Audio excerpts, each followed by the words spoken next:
Alright, welcome back to the Cryptic Kabal Monster Monday, Session 2, Season 2, Session 25. I swear I'm dyslexic some days. Yearly Downtime, Part 3, the same downtime that was supposed to end 4 weeks ago.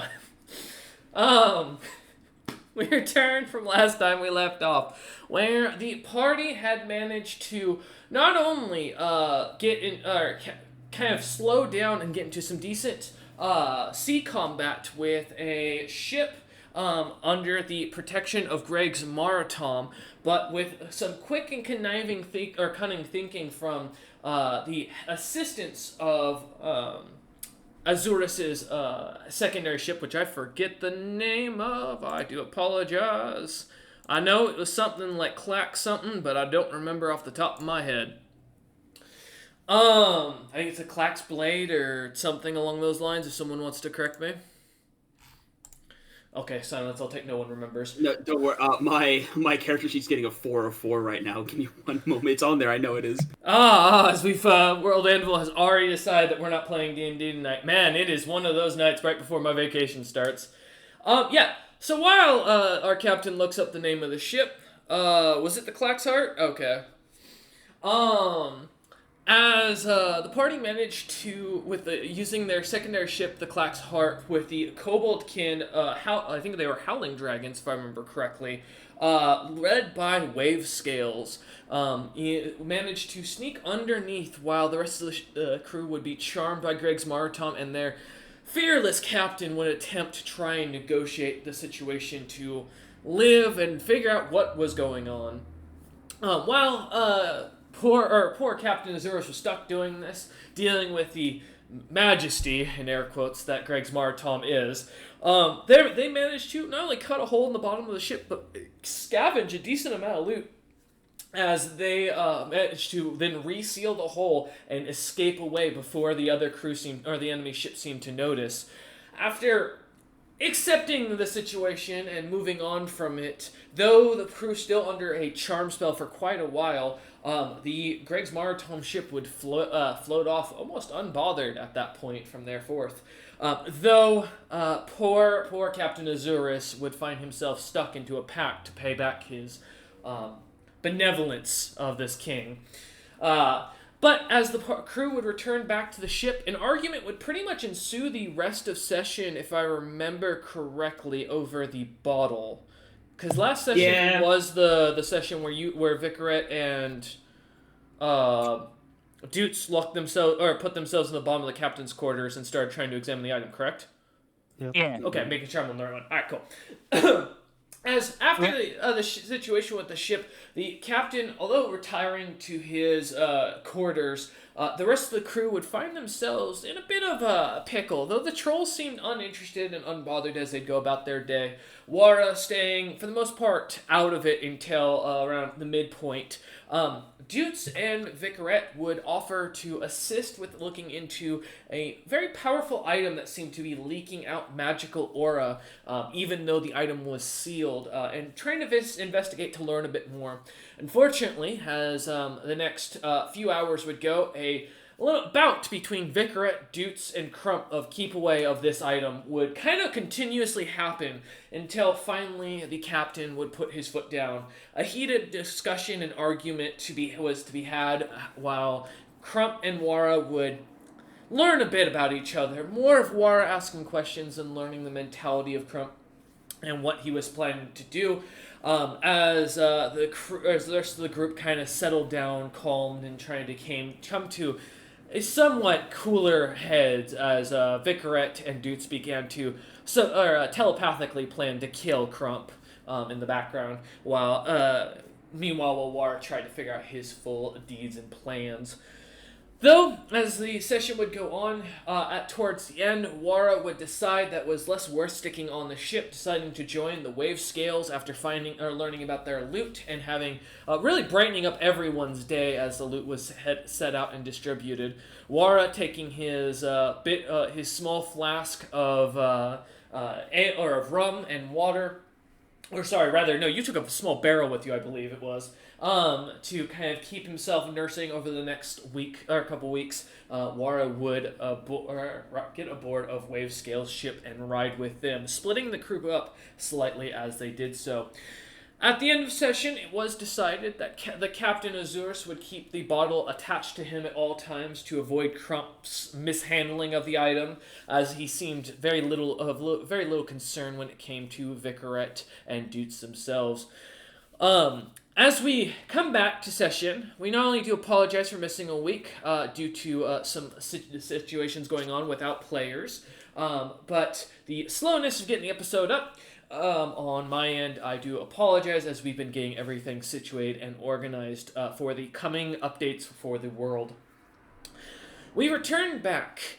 It has been roughly, from what I can tell, about 2 months and 4 days since last we left off. It is still the year 65,009. The month is the Silenced, or December, and the day is the 16th. The winds are heavy. The snow coming down from the clouds and melting into the water is thick. Almost as if a blizzard has been basically bothering and peppering your tail since you got close or started getting closer to the southern continent. Captain Azurus, this blizzard is horrible. Your crew is cold, not enjoying the ice, and every time they step outside, there is some sort of slickness to the ropes. As you have been spending your time what feels like negative 30-degree weather with hail, rain, wind, and anything else Mother Nature could throw at you, the only thing you have yet to face are high waves. Thankfully, as the sea has been almost unnaturally calm for the last 2 months during the continuous bad weather. As you lot come together, eating in the chow, the crew of trolls seemingly almost awkwardly silent. Last 2 months has not been the kindest, as minor arguments seem to constantly pop up. Crump picking at Dutes and Vicar at any chance he gets in front of the captain, as well as having constantly been observing the captain wearing that bottle, putting not only Captain Azurus on edge as well. The tenseness of the ship can almost be sliced with a knife as you lot come together in the morning of this the 16th cold, snowy day. The sounds of the light waves in the background lapping against the ship as she sails forward, continuing towards your destination. You all gather down in the lower deck, where the mess hall and barracks have been kind of set up.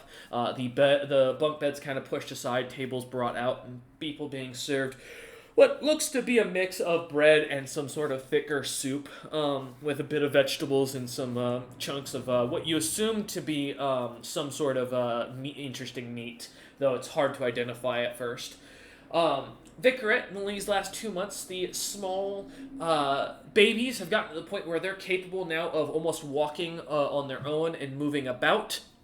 They seem very inquisitive and already capable of understanding simple orders and seem to already recognize you as a sort of, not necessarily motherly figure, but a hive mother, if you will, as if you are the one in charge naturally just due to your size. And lastly... That's fine. Perfect. And lastly, Dutes, during this time, while you've been on the ship, it's almost been strange. Every night that you've been going to bed, you've been hearing light whispers coming from all around you, but as you find yourself waking up and opening your eyes, looking about, no one was talking, no glow, no uniqueness, nothing out of place as you look about. Every night that's been going on, it just continues to say these strange things that you don't really understand any of the words. You don't catch anything other than just mumbled garbage that sounds like it's as if burning at the end of every sentence. And as soon as you seem to open your eyes, the sound vanishes. This has been continuing for the past 2 months, almost unnaturally causing your sleep schedule to be a little bit more haggard and ragged. Wara, in the last 2 months, you've spent your time mostly in between the two ships, jumping back and forth, enjoying your refilling your little butt of a barrel with rum or watered down rum, and Honestly, the peace and quiet on the other ship is surprising on how very relaxed, how very poignant they are about getting their job done. Light conversation is pretty much had, and very little fighting seems to happen on the other ship. In comparison to the constant tenseness that you had found over the last 2 months every time you'd reboard the main ship. Um, but as we come back to you all now in the barracks, enjoying or sitting around a table, Captain Azuris, Dutes, Wara, and Vicaret. Some bowls of the soup set in front of you, glasses of a watered down rum kind of set to the side. Crump, from what you can see, seems to be helping out, kind of serving people food where he can, or running about taking up plates and washing them, kind of ignoring and seemingly almost giving you an unnatural wide berth as you lot are left to your own discussion. Much of the crew seems to follow pretty much suit. Hmm.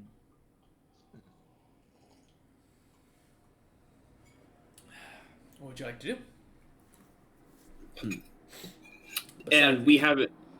No ship has been spotted yet, right? Nope, not at this point. Gotcha. I only have something to say if we see a ship. I've got nothing to say right now. As Zurus puts his head down into his bowl of soup as you heard the grinding of the spoon in the background, or fork, or whatever that was. I'm eating spaghetti. Ah, good man. Yes? I try to eat without falling asleep, considering my sleep schedule is fucked. It's not easy, dudes, as you feel the exhaustion. You're not to the point where you have a point of exhaustion, but if you've ever come close, this is definitely it.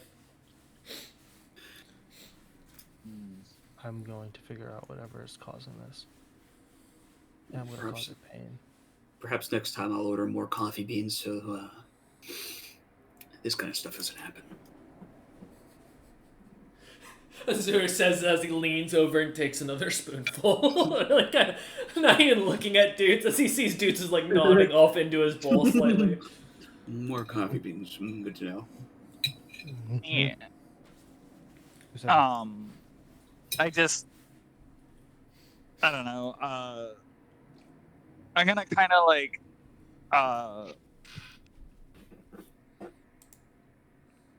look over at at Dutes being haggard and ponder this mystery.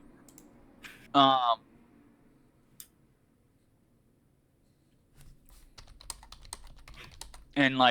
just add a mental note to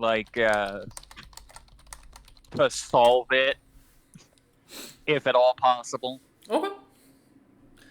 Kind of keeping that in mind as you look about, yep. Yeah.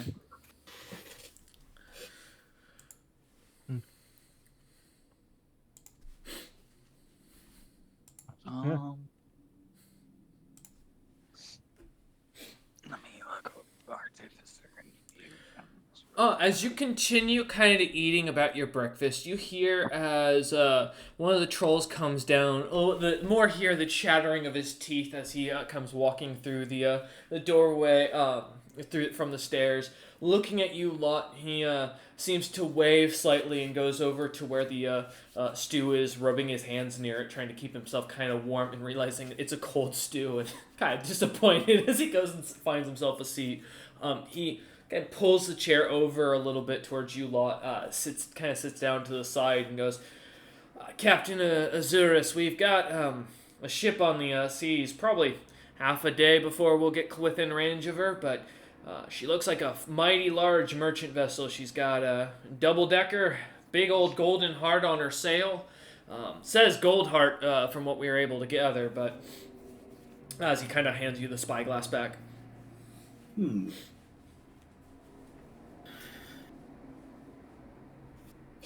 know, I had a thought about trying to fight it. But,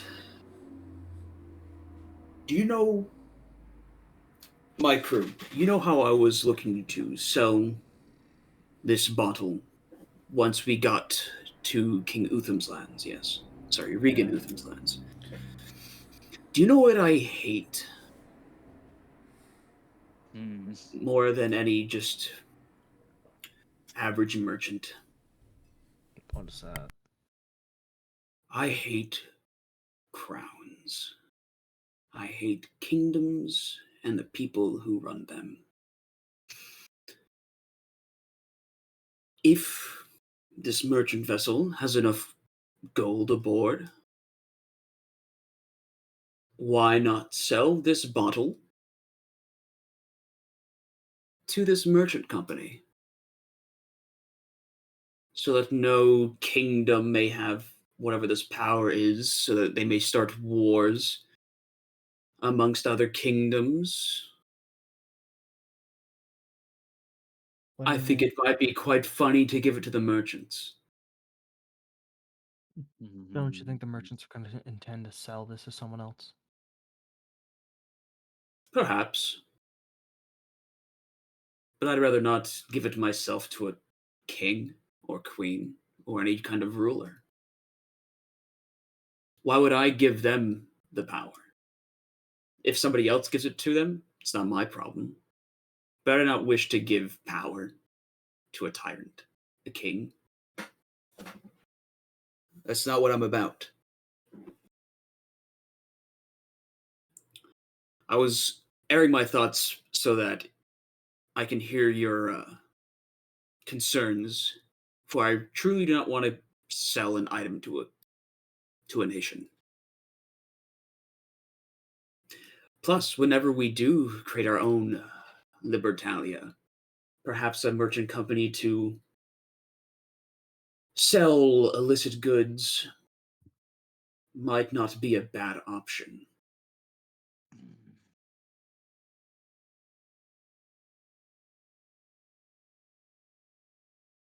I put all 6 of my fingers together as I think about this, and I say, on the upside, uh, we would be rid of the vile thing, and it would stop corrupting the crew members of the ship. On the downside, whatever's in that bottle will probably get out. At least it won't be our problem. I look at the fact that it's a ship, and then I just kind of like my antenna side eye you. Like it in a boat. We on a boat. It's probably invested in boat. I will say, as you kind of look around, the crew does seem to look slightly different. You don't know what it is, Vicarette, but most of you are kind of able to tell there is an unnatural tenseness that doesn't seem necessarily related to your situation between the 5 of you, including Crump in this situation, but seems more towards as if the crew seems to be on edge. Overall, from what you all can tell, without a immediate sense motive. Um, There seems to be bad luck in this bottle. I don't want it any and more than I have to. and given that we've already witnessed a change in the trolls, has there been a change in my quote unquote children? In your They brood. they don't seem to be any more unique than what they would be, but it's too hard to tell at their age because they're going and most of them any effects that are going to happen to them from what your knowledge would be based on your own species and fighting the Thrycreen.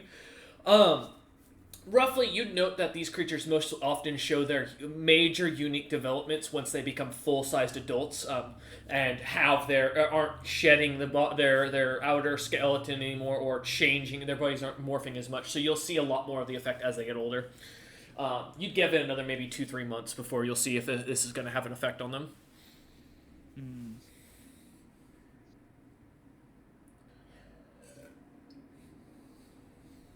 I look to Um, Duke just for like his view on this because I trust him the most out of literally anyone on the deck right now.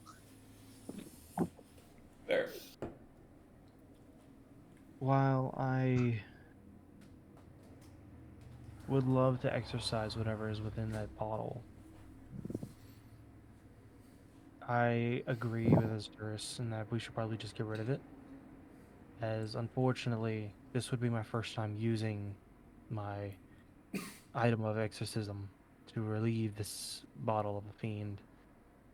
And I would rather know exactly how it's going to go before potentially dealing with something as dangerous as it is. Is Wara here with us during this meeting? I assume yes. Mm-hmm. Correct. Wara, have you any thoughts, concerns about this whole ordeal? I'd still like to hear your position.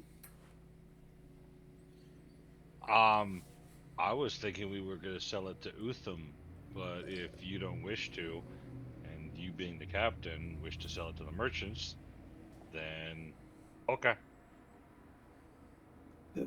Crump, what's your opinion?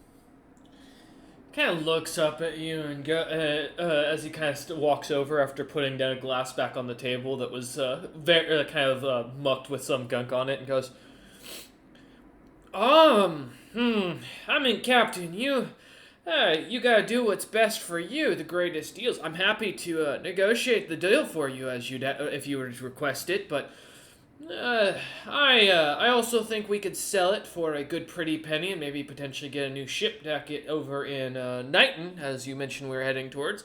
I've heard great things from my father about the Regan Utham's territories, and I've heard he's quite wealthy. And as he kind of says that, he gives a slight smile at that, and you see a little tooth that like glimmers with silver. Mm-hmm. We could always see how much this merchant vessel has to offer. If it's not even close to what we could get for it in Knighton, then we'd be on our way.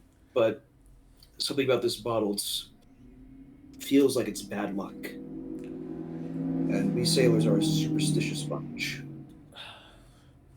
Kind of looks over at you and goes, but Crump goes, Captain, we could take the item to this Regan, and maybe he's got some big award for it. I mean, if he does have a city of scholars, if anybody's going to pay for what it's worth. I mean, merchants, think about it. You know, you mentioned you were talking in your sleep about seeing some big pirate crew attacking people and that the bottle was a problem. I mean, you give it to the wrong kind of merchant. Just saying, maybe you give a powerful item to someone that shouldn't have it, or someone that becomes a problem for us. Crump, I remember a while ago you and I spoke, and you said you would do whatever is best in the best interest of the captain and the ship. And looking at the captain and the crew right now, selling the bottle, if we can, to that merchant ship right now might be in the best interest of the captain and the crew right now. Kind of looks you up and down for a second, trying to figure, as if he's trying to figure you out for a moment, and looks back over and shrugs and goes, I say we give it to the Regan Utham and try to sell it there, where we'll probably get top dollar for the way it's valued at. And then we'll know if it's going to have any side effects. If we can sell it now, I mean, I'm just saying, I'd hate for some other pirate vessel to get a powerful artifact and walk away with it and attack us later. As he kind of steps away to go grab the glass and walks over to the dish bin where he's scrubbing and scraping away at things. I think we should sell it to the merchant vessel, as long as they have enough gold for it. Yes, I think we should check out to see what they...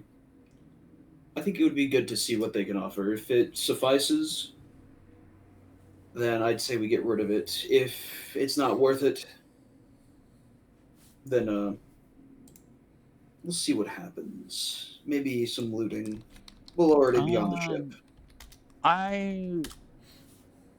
I say very quietly so the trolls don't hear, but I say, I feel that the corruption of that thing might be brewing a mutiny against your crew's will. Much the same way that fucking dragon thing did. But the effects may be more permanent as they seem to be taking a hold physically.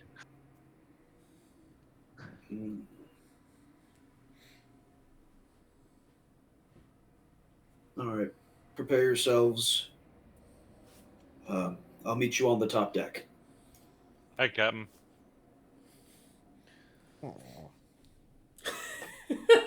The dude looks very upset as he just sighs. As you lot kind of one by one finish up your breakfast, slowly kind of trying not to make it look as if you're up to anything. You each kind of make your way eventually after about an hour up to the top deck. As you reach up there, give me a spot check, each of you.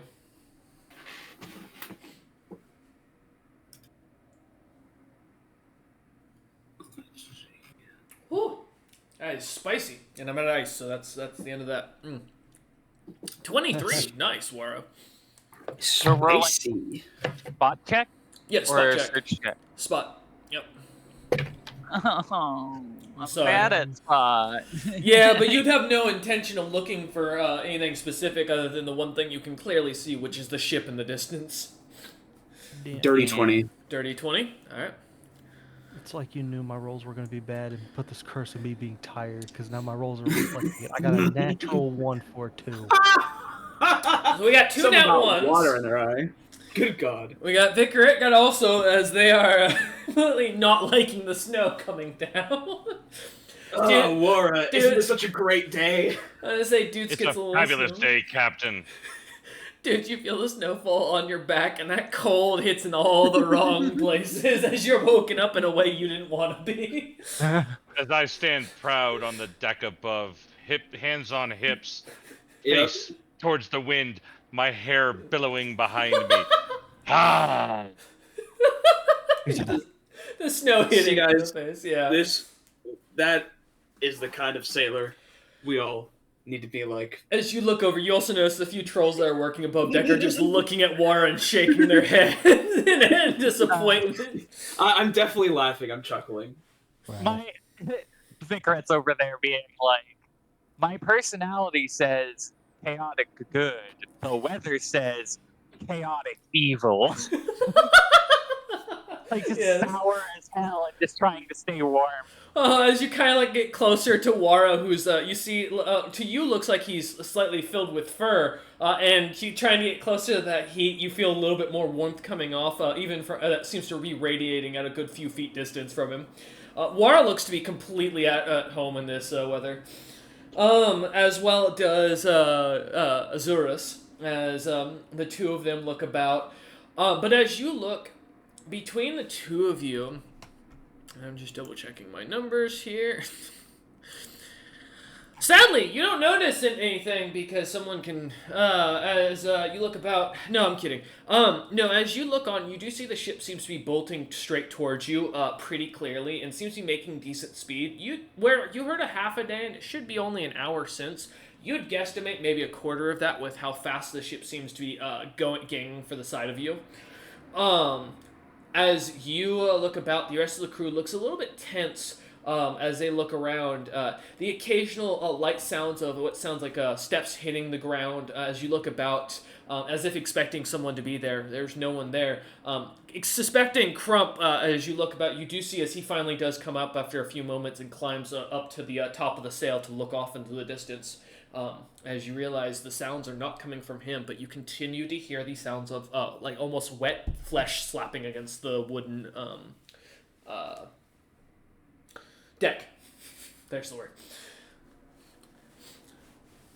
But as you all hear this and looking on, the ship is continuing towards you. The trolls going about their business. Is there anything you'd like to do? I'll just ask it out loud. I'll look to a crewmate, the closest one towards me. And I'll just kind of wait for him to come over. One of the trolls kind of walks over, looking, kind of staring at Wara up at the front of the ship, embracing the cold weather. There's a little bit of a side eye and a glare as he walks over to you dudes and goes, "Oh yeah, what? What's up with all of you? Why are y'all on edge?" We're not. Y'all seem jumpy. I mean, we're at sea. There's cold snow. I don't know about you, but our home doesn't have much snow. Turns out this white powdery stuff doesn't taste good. I would like to do a sense motive on more like body language and if he is lying. All right, go ahead. God, my eyes are blurry. I'm getting too in character. I can't see. there's a blizzard in Florida, we're in a lot more of a situation in the D&D. I got a 9. His body language definitely says he's not saying something and that there's something off, but he doesn't seem at all interested in telling you anything. Someone doesn't have the trust of the crew. I will also note the bottle is still on Azurus' hip for those who've PM'd me asking, just to confirm. As Azurus looks down to see it's still there. Yeah, just my hand is on it, you know. But the troll looks at you and kind of like waits to see if you say anything else. After he kind of waits a moment, not seeing you say anything, goes, "Oh, that's it. I got work to do." And he turns around to go grab some more of the ropes and pull on them. As he does, Doots, as each of you are kind of looking over towards Doots, not really paying attention to each other directly. Wara, being a bit off to up to the front of the ship, as you start walking back and looking back, you see as a strange shadowy figure seems to suddenly appear behind Azurus. As Azurus, you feel a wet tap on your shoulder. How far am I from Captain Azurus? About 15 or so feet at this point, I'd say. It's gonna take me. Let's see. That would be 15 over 200. That would take me about 1/10 of a action to move to the Captain Azurus' side. Basically, I sprinted. All right, as Azurus, as you feel this tap on your shoulder, you watch as War just starts sprinting at you and as if a mad warrior coming at you. I'll put my hand up. I start swearing in Formian as my source of warmth has moved at mock fuck you away from me. Yeah. I'll put my hand up as to kind of like to Wara to hold on, and I'll say, "Do you hail from that Golden Heart ship?" He looks at you for a second. Oh, is he back? Oh, he's back. Cool. What?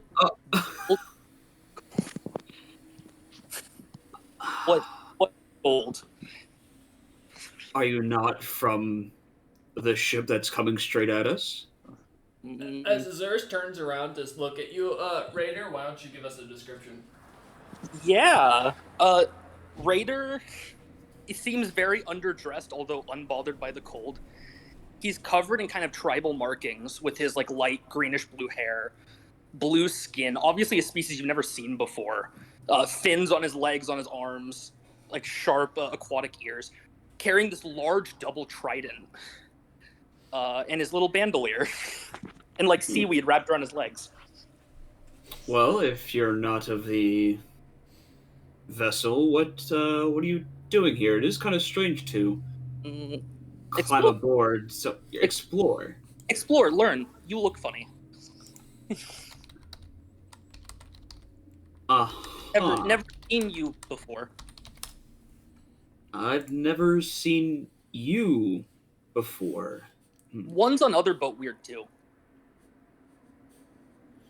You've been on their ship? You see as the other ship is starting to breach the top of the surface of the water quite as its sails are starting to poke out slowly. Seen that boat? Seen that boat as he points to the Golden Heart one. So you've been on the Golden Heart ship? Mm-hmm. What's on it? Big, scary, pale man. He starts counting on his fingers. You can tell he probably hasn't been properly taught math. He counts very slowly. 12 red scalies, 12 blue scalies on top. Huh. How good are you in a fight? Very. Well, I intend on... Could have killed all of you without being noticed. Excellent. It's good to hear. I plan on making potentially a deal with the people on that ship. However, if things do go south, would you like to assist your new friends? I get some shinies You from will their ship. definitely you will most certainly get a share of the shinies. Raider, help. I'll put my hand out. I'll shake his hand. As you We have an shake his accord. hand, you see a pact that seems to, like a scroll that seems to unwind in the air, in almost like light dancing around to form the text. You see exactly what you requested. However, as you look at it, Azurus looking at the amount of gold, 7,000 gold pieces are listed as a payment to this individual that you read as Raider, as the name on the contract. And of course, I assume my name would also appear as Azorus. Yep. So we both know each other's names now. All right, Raider. Hey, Good, Amanda. good deal. Doing Oh, okay? hello. Hi, Amanda. What? No, Caleb said hi, Amanda. So Oh. I assume he's talking to somebody. Raider warned, big person give Raider the creeps. Never felt before. Hello, Raider. I am Wara. Furry man. I am honored to meet you and to fight by your side.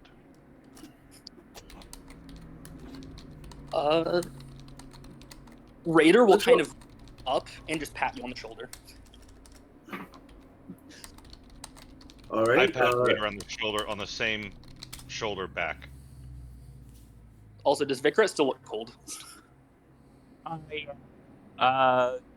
Unironically, I might be like the closest to something that you've seen, because I would resemble a crab person, being red and chitinous. Yeah, but are you shivering still, is what I'm asking. Oh, fuck yeah, I am. Raider walks over and pokes you and you don't feel it Oh, yeah. What spell was that? Just All right. enjoy. I don't know exactly what you do, Raider. I'm certain that you'll do whatever you do best. I think Raider just looked frightened. And two boarding that are on his sides. As Raider kind of does this, Vikrat, give me a spellcraft check to try and figure out what spell that was. Yeah.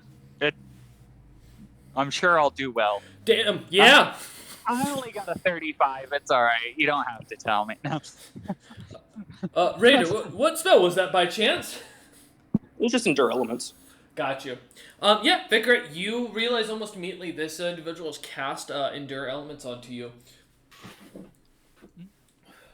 As you kind of look over. As a lot of you kind of look on and now gathering together, taking a moment to talk with contracts sealed, the ship seems to almost be getting faster as it continues now. You guesstimate yourself to have about 2 hours before it should arrive at the edge of your range, both for your ranged weapons as well as to speak.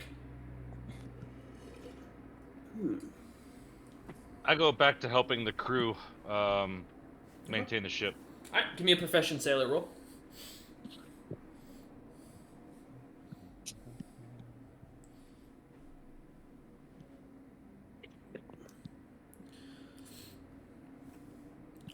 $14, okay. As Warwick kind of goes back, grabbing some of the rope from some of the crew, helping them tie off a few things, pulling the sail up as as the storm is getting harder and harder, kind of realizing that it is not the time to have cloth out. The War begins to work alongside the crew to get the ship ready to slow down and be ready for whatever discussion, and hopefully also avoid what these heavy winds that are starting to kind of push and toss about the sails. As you can hear the ship creak as it leans over every once in a while. Alright.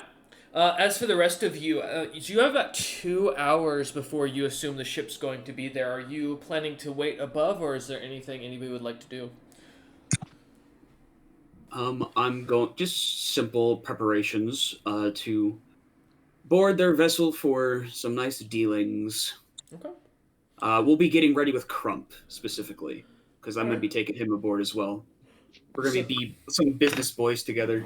Are you going to go put on your cleanest wear, making sure to wipe your face down? Yeah, captain's got to be presentable, you know. All right, yeah. As Azurus and Crump disappear within the into the captain's quarters, mentioned they'll be back before the ship arrives. What about going down? Actually, I'll just start from the top. Dutes, as you just pinged me.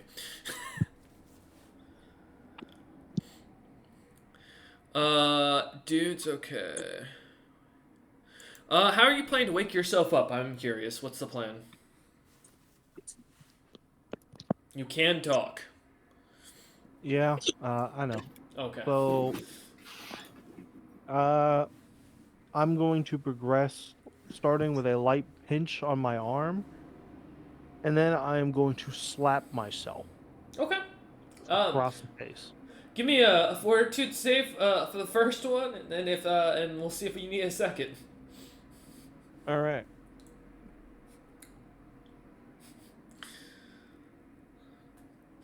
Nine.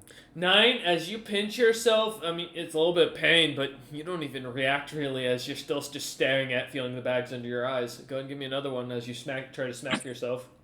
12. As you hit yourself on the side, you know, the smack kind of hurts a little bit more as you kind of rub your face for a second. A little bit more awake now as you kind of feel that little red print on the side of your cheek, kind of making it puff up a little bit. You realize you may have smacked yourself a little bit harder than you intended. Who did that? Ow. Okay. And then what are you trying to do? What you messaged me as well? Yeah. Yeah. Give me either a knowledge arcana or a search check.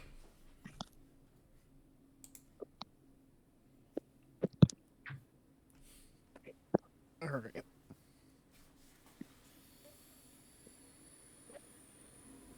I will give you a search check for 15. 15. As you look about the book, you notice something's off. The lock on the side of it seems to, the design of the book seems to have slowly been changing as you kind of look at it more clearly now. A heavy lock seems to have latched itself onto the side of it that wasn't there before. And as you kind of look at the lock, you see strange inscriptions on it, though. As you try to read them, they don't seem like any language you've ever seen before as you look them over. Kind of tracing them with your fingers for a moment.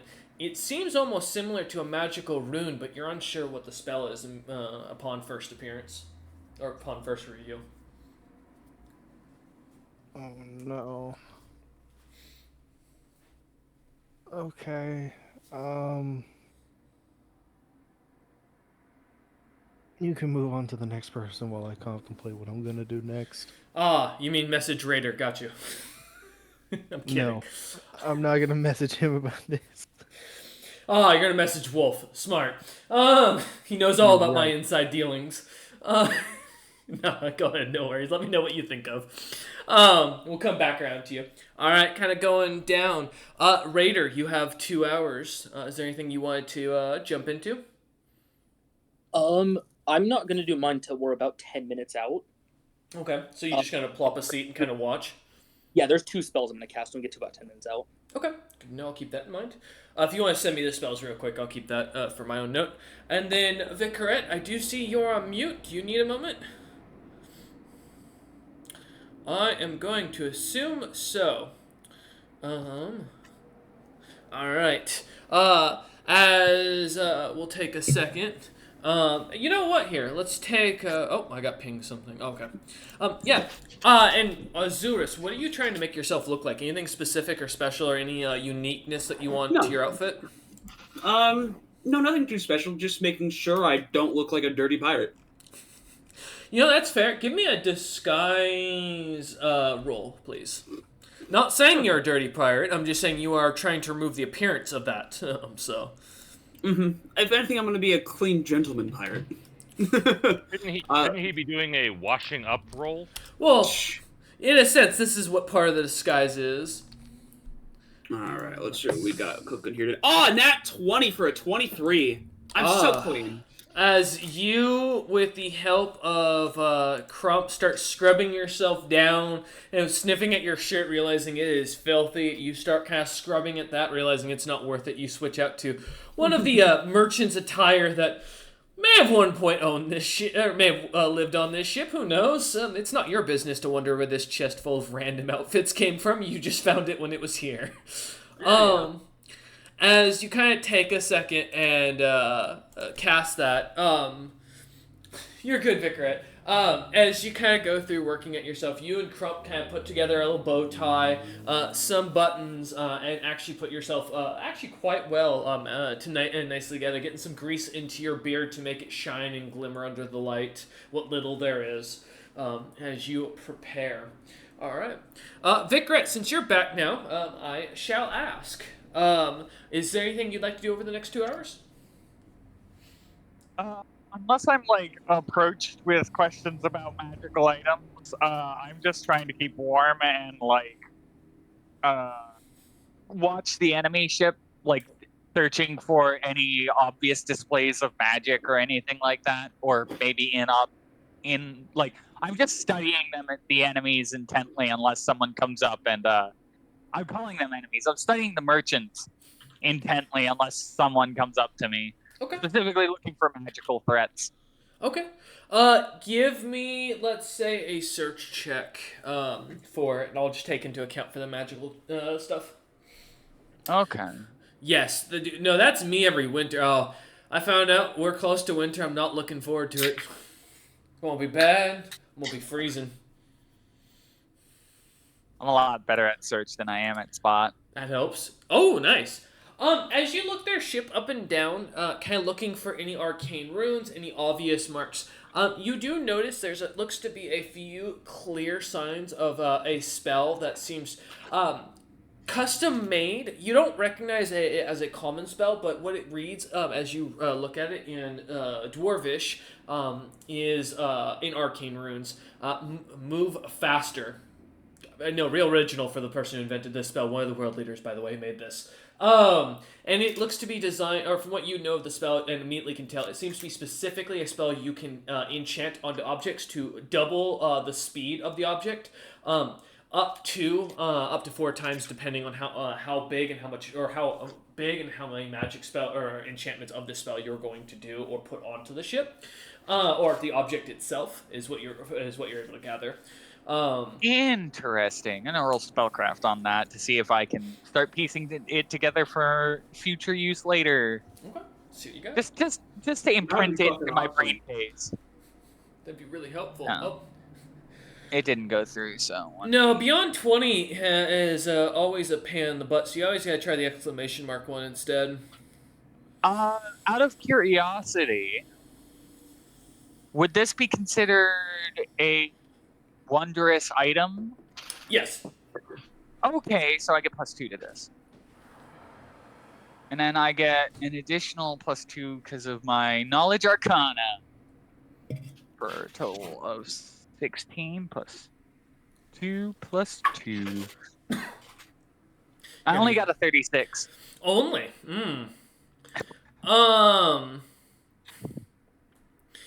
Alright, good to know.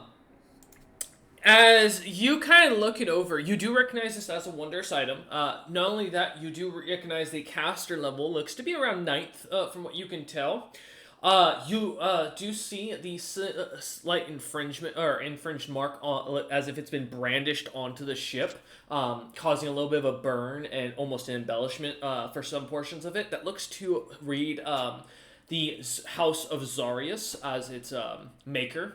From what you can tell for the magic, this is... let me find my magic school, because I did not, like a genius, write down the school... Transmutation, possibly? Let me find it. Transmutation or abjuration, I think is what it would probably be. It is that, like, I'm just looking up, make sure I've got the right term. No, it is actually enchantment. No, it is actually an enchantment spell because of what it's based off of. Yep. Okay. So yeah, it is enchantment magic from what you're able to tell. The original spell looks to be a little washed out from what you can tell. It looks to be inspired as if from an original lower end first level spell. However, you're unsure as that would also be a unique spell in its own right. And As you kind of take a minute, though, you are looking over. You're almost 100% sure you could recreate it if you had to. It seems to be at a very low end casting for the spell itself, only needing up to 3rd level for a spell slot. okay. Otherwise, you don't notice anything else on their ship that kind of catches your attention immediately, other than the ship seems to be able to enhance its speed at about roughly 4 different levels based on that. Or, sorry, 3 different levels. So up to 2 times. Well, no, it would be 4. It'd be base, 2 times, 3 times, 4 times is the exact. But as you continue to kind of watch it, I will kind of look at the ship and keep an eye on it. We'll take a moment and jump back to the one person who had a pending action real quick. Unless there's anything else, Vicaret? No. Perfect. As you kind of take a moment to think, and I will send you the spell post-session, just remind me. So you have it written down. Because if I explained it poorly, I do apologize. Doots, as you had a pending thing you were contemplating what you were going to do, have you come up with an answer, or are you going to still kind of continue to contemplate the book? I am going to take this book, and I'm going to go to every member, starting with Wara, and we're going to... First off, I'm going to see if they can read what the text is on the book, and have it identified. So Okay. I will also be going to Vicaret afterwards. So, what's the order? You're starting with Wara, and then going to Azurus, then Raider, and then Vicaret? I will be going to Wara, Vicaret, Azurus, then Raider. Okay, gotcha. All right. Yeah, as you kind of look about after staring at the book for a minute and tracing out the runes, you see Wara is working away, pulling some buckets out that look to be full of a black goo that have fully frozen solid and looks to be grimacing at it. Whereas you realize the tar that's used to kind of keep these ropes in good condition and keep everything kind of flowing properly has frozen solid. And now you're gonna have to grab like just proper rope. As you see dudes kind of walk over towards you with the book in hand. Hey, I need to borrow you for a minute.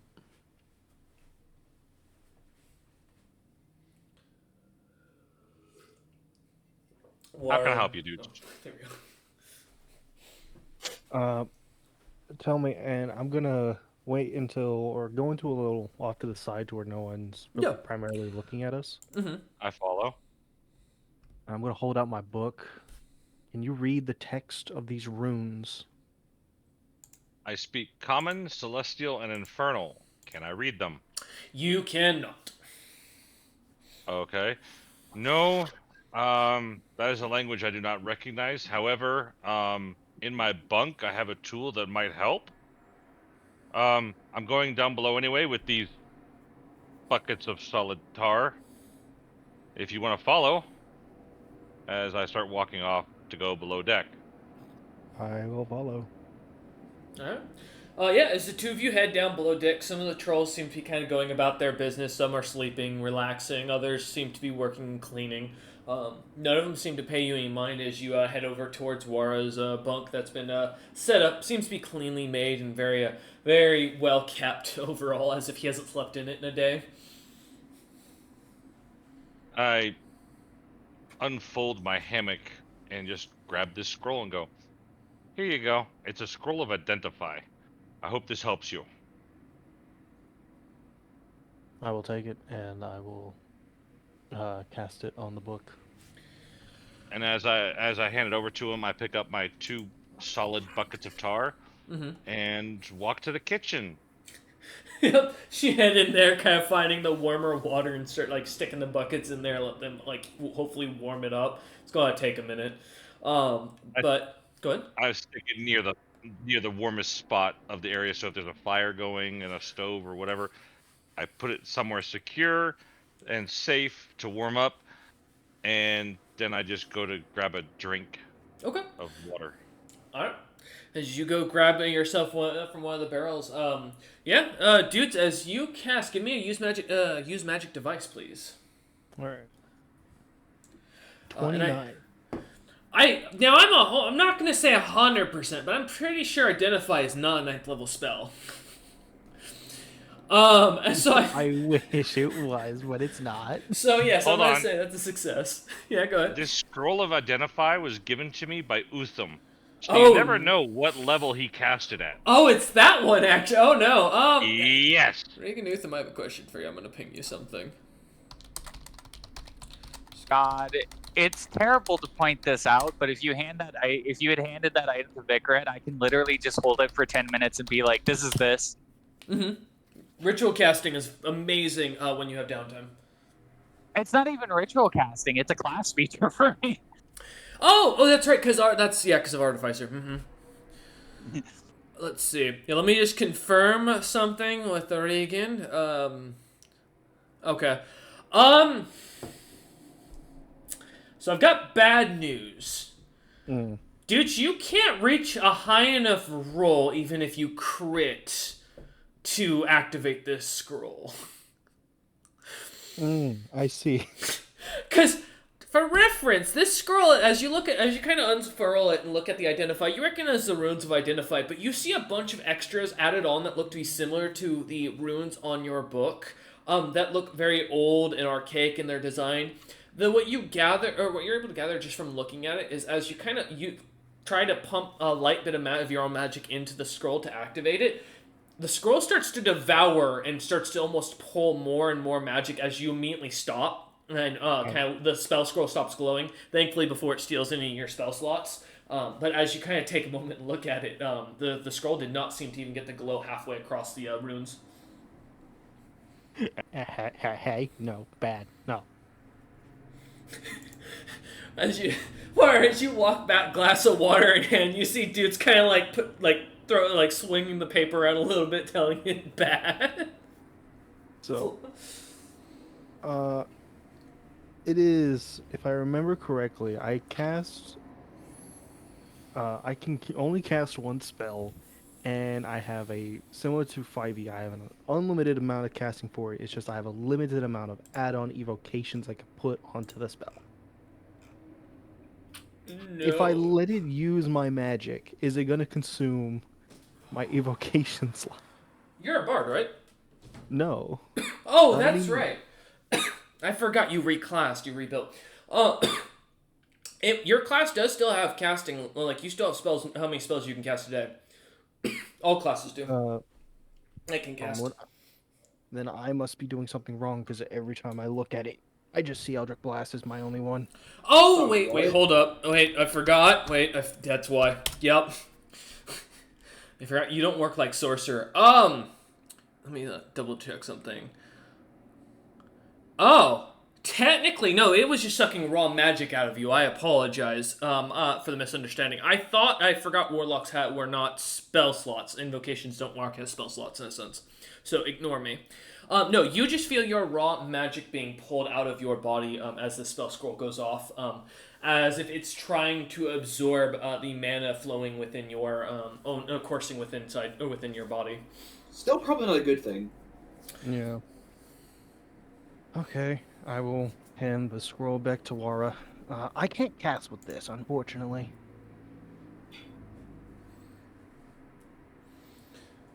Or as you're kind of holding your glass of water as he hands this to you, as you look at it for a second and just kind of put it back into your bunk, as Dudes kind of turns and I assume is heading for... I'm heading for Vikret. Okay. As you head back... Hold on. Mm-hmm, go ahead. I'm sorry, I didn't realize I was muted. Oh, okay. Thank you, but shall I try to cast it then? Maybe it's associated with me or something? I mean, if you want to try, go ahead. Okay. I will hold out the book for him to cast a spell on it. Give me a use magic device.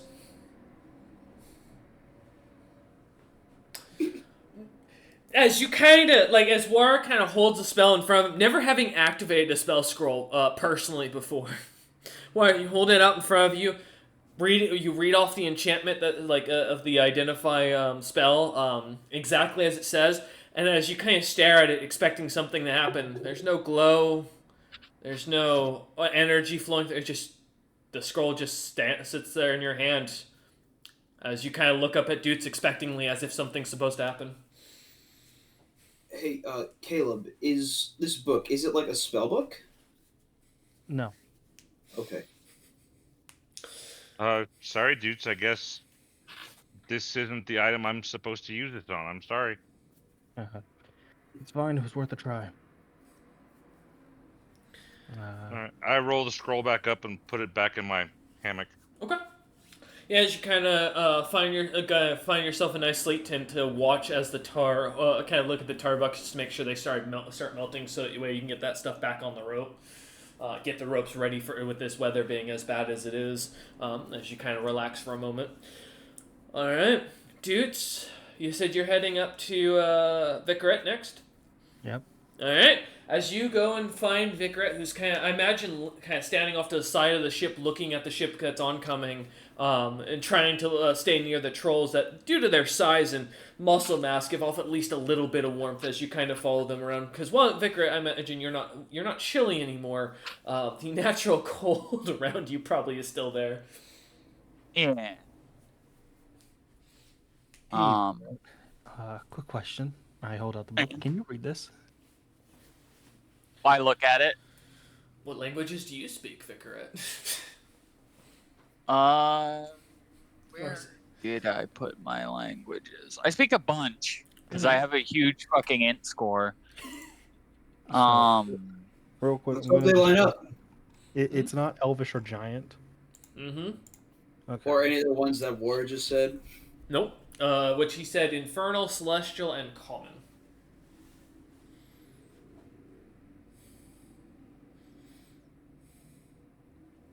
One moment. I had my languages down somewhere. No worries. I have Take your my time. proficiencies.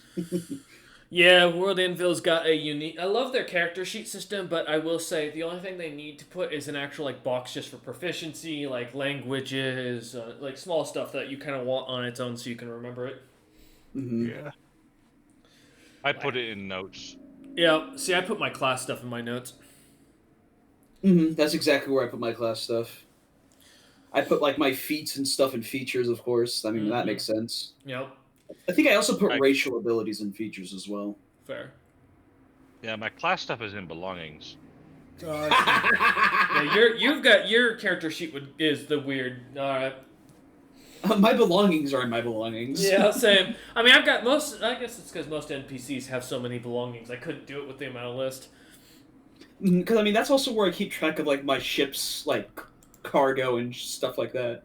Yeah, I feel that. Let me take a look, Vicar. Let me see if I can find it as well while we're chatting here for a moment. Oh, wow, you're quick on your notes. Mm-hmm. I don't... Oh, Common, Formian, Primal, Thri-Kreen, Draconic, Primitive, Telepathy 100.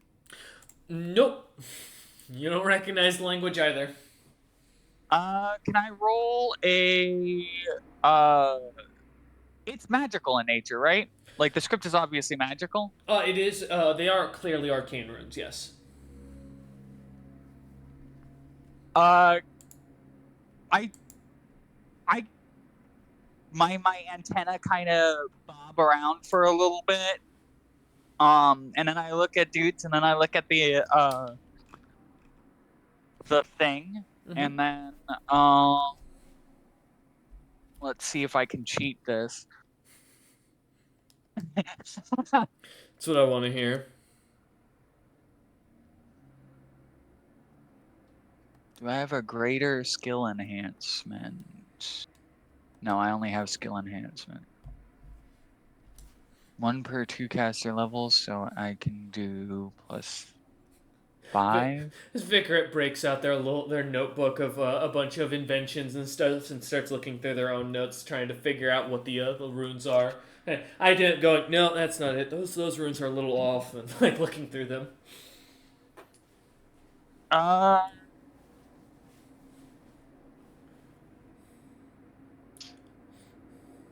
Is it close to any of the languages that I speak? Like a similar script, or is there one that's like similar to it? Like, would I recognize like, is it like runic script, like giant or dwarven, or is it like It is not giant or dwarven. It is runic script, but you don't recognize this language whatsoever. It doesn't seem to match with anything in its design to any of the other known or spoken or written languages that you can think of as you kind of go through. Draconic and Giant being some of the oldest languages means that this is either a very primitive tongue, which would normally kind of catch your attention as you do speak primitive, or it has to be a tongue that is so ancient that has been spoken in millennia, in a sense. There are creatures that speak this language, basically. Kind of like Latin, if you will. So it's is it like old? So it's like It's a dead language. could it be? Yeah, it's a dead language, but could it be? Because I speak primal, could it be primordial? It is not, from what you can tell. Okay. Looking at my infusions that I can cast. Vikrit kind of gives up on looking through their section on runes and starts flipping through their book, kind of going through and looking at their spells and capabilities, basically. Scrub-a-dub-dub, having fun in the tub. Spells in air quotes. I touch my cloak and I infuse it with skill enhancement to give myself +5 to history. Oh no. Okay. Alright, let's see what you got. And I would like to take a knowledge history? Yeah. And then out of curiosity, can I get a synergy bonus because I have literally all of the fucking magic skills, and this is a magic-based thing? Yeah, I'll give you a +2 on this. On top of that. Okay. Yeah. So that's 9, 11. So I'm throwing a +11 to just to identify the language. Like, to just see if I can figure out what language this is. Yeah. 28. You just met the DC. Well, that's wild. Hey, at least you guys know what language it is. You recognize this language. It is similar to Toth script, but it seems to be a very specific dialect, as you would recognize a rare tongue only amongst very old casters that you've heard this spoken. And mostly in your passing, you'd remember this a Vicaret of more of beings that were captured amongst the Thrycreen hives during your hive's own raids of those lands. Hearing these old wizards that look to be more bones than anything else, talking about in this strange language and writing as they fall out of their cocoons, dropping to the ground and like immediately scribbling strange runes in the ground that at the time you never took any interest in, because I mean it was some crazy elf or Goliath or troll. It really didn't mean anything to you any more than that individual's life did. But as you kind of look it over, you recognize this as a Bissell. This looks to be the same language that is supposedly had died off thousands of years ago, as you recognize. It is also used, from what you can tell as you look at it, comparing it to some of the magic schools, seems to be where the creation of necromancy came from what you can guesstimate. As all evil magic seems to almost share identical markings. This looks like it's a tainted magic of some sort. Yeah, I'll inform Doots of this, and then I will touch my headband of intellect and give myself a +5 bonus to speaking Abyssal, which gives me a total of +9 to try and decipher what this says. Okay. So I'm gonna roll that. Good. As synergy bonus. Yeah, as you explain this to Doots, do you say anything? Of course, the dead language of Abyssal. 26. Okay.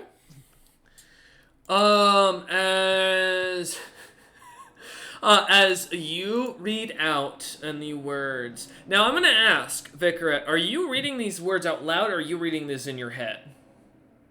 As a hyper-experienced artificer who has dealt with ancient magic before, what I'm doing is I am reading it syllabolically. So I read a syllable, I pause, and then I read a syllable and I pause, and I'm doing it in my head in order to prevent an unnecessary magic. Basically, I'm using my use magic device knowledge to help me not accidentally activate anything that's going to cause my soul to get devoured. Okay. All right. And then I'll parse it when it's not in a dangerous magical context. Okay. Like, basically just, as safely as possible, discern this. That doesn't necessarily, like, the best thought of what I'm saying is, if I need to make a saving throw because I read this thing, I'm hoping to get a +2 bonus on it. Kalima. You do not surprisingly have to make a will save, although you do feel lightheaded even reading it out in syllables. This is what it says. I just PM'd you something. You are welcome to read that out loud in common as you wish, or you can keep it to yourself. Oh, that's terrifying. Can I hold that for a second?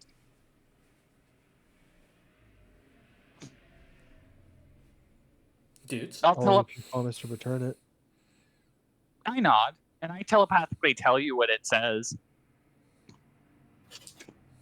What does it say? I'm copying it. One moment.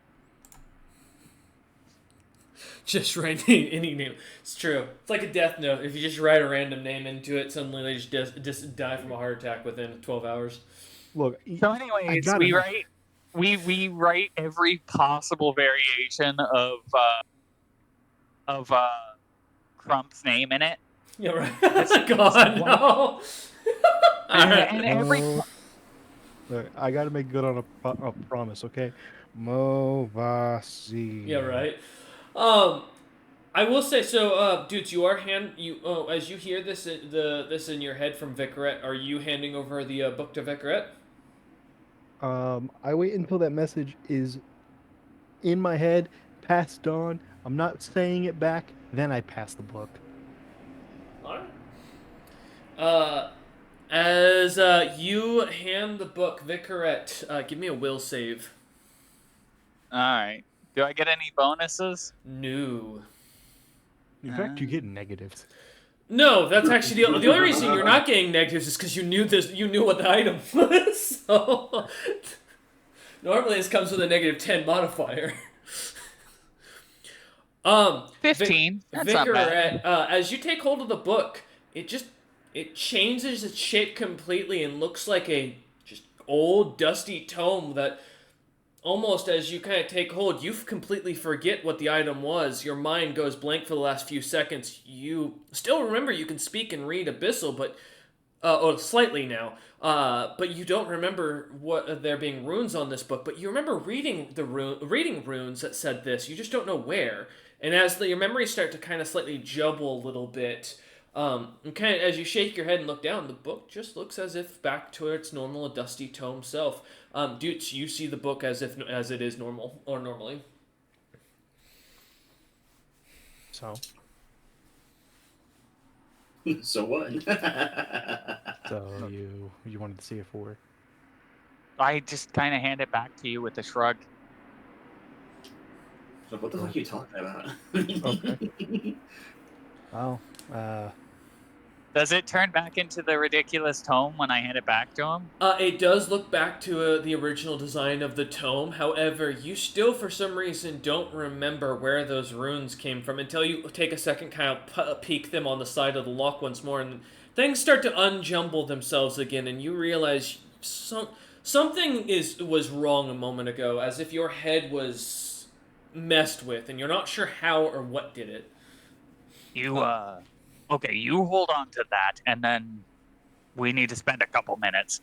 And I start trying to prod it with my magic without, touching it for too long to identify it. Okay. For the sake of the identify, so I'll make this easy. I'm gonna ask simply, are you going to touch the item at all to cast the identify spell?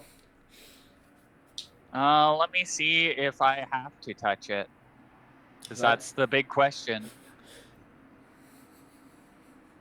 I will say, while this is going on, while you're kind of getting yourself ready in the background, Azuris, you will notice the bottle is slightly giving off almost a bit more of a faint glow to it, as if the ship candles inside the captain's quarters and down below the deck seem to glow with a bit more brightness to them. Not a lot. It'd be like going from a dim flashlight, though, to an average flash, or like a flashlight that's kind of dying on you. There's not much of a major difference, but there's enough of a catch that you kind of notice it. For all those kids who still played flashlight tag back in the day. Laser tag, right? Oh, I still remember when that was invented. Listen, the only type I played regular tag, and I played tag at midnight when I was in high school, in which we were hiding around someone's massive farm property, and man, that was difficult. I'll tell you later what flashlight tag is, but you can probably figure it out from the name. Flashlight tag. No, not flashlight tag. No. I played candle tag. God damn it! Go ahead. Every method that I have to identify the item requires that I touch it. Okay. So when for it, then I'm gonna ask a will save, and then and as far as for this one in this case, yeah.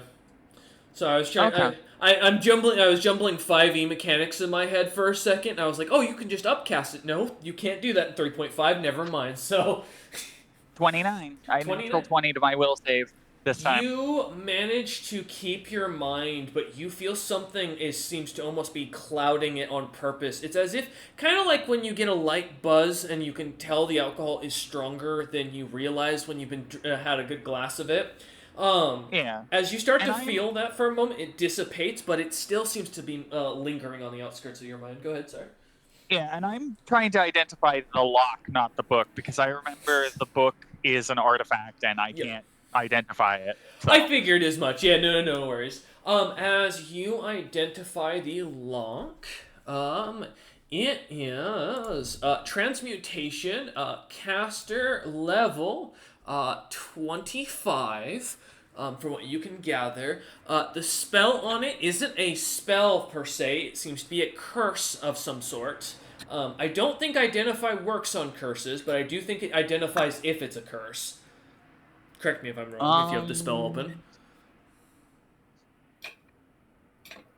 The spell determines all magical properties of a single magic item, including how to activate those functions, if appropriate, and how many charges are left, if any. Okay.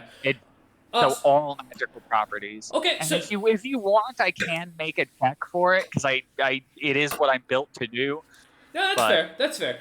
Yeah, so you do recognize this item is cursed. It does seem to have an activation of another item that seems to match this. You realize as you look at the lock, it's probably a key of some sort that is needed to unlock it. And upon unlocking it, if you are not the one the lock is looking for, the identified individual, which from what you can tell, the item will magically seems to, as you kind of poke and prod at it a little bit, you notice little spikes about it. It seems designed to take the blood of an individual once the key is pushed into the lock.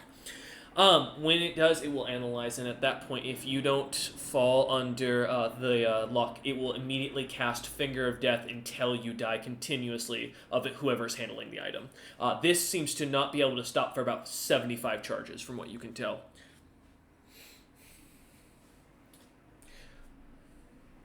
Finger of Death, the druid spell, not the arcane spell.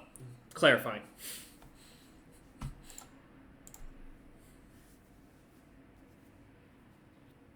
What is it? What did you find? Yeah, so after looking at this thing and thinking about it and researching it and prodding it for about 10 minutes, I look to you and I say, all right, so that's a cursed item and only a specific person can unlock it. We need their blood to unlock it, and they have to be the one holding it when it is unlocked. Otherwise, it will cast 75 instances of Finger of Death upon them.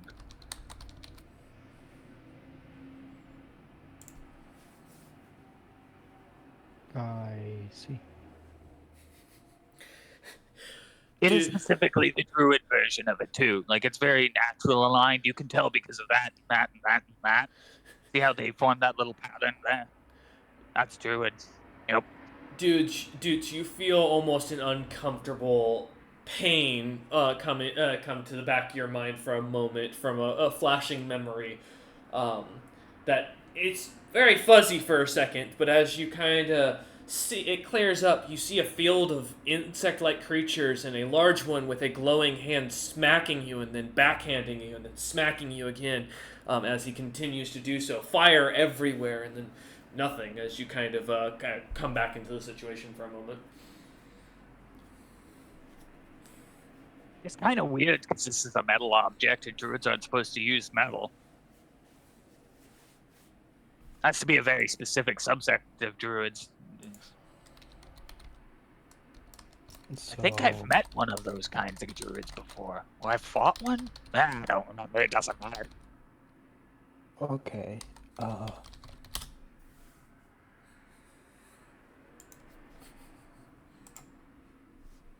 No. You're welcome. No. That bastard. Again. Okay. Thank you, Vicret. I am going to see if there's anything else I could possibly learn that we might have missed. For what it's worth, if you give me enough time, I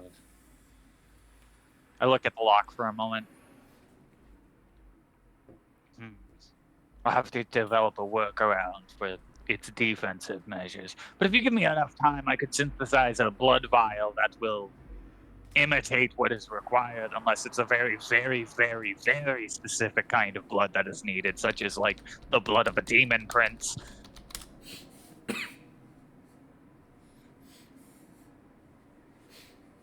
Well, I would very much appreciate that, as I don't want to be on the receiving end, as you said, 75 instances of Finger of Death.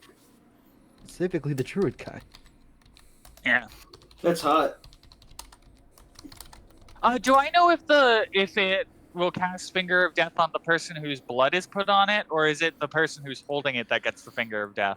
From what you can tell, it will continue casting on the closest individual to the lock until it either runs out or all individuals seem to be or all individuals able to be affected by the spell within its range are dead.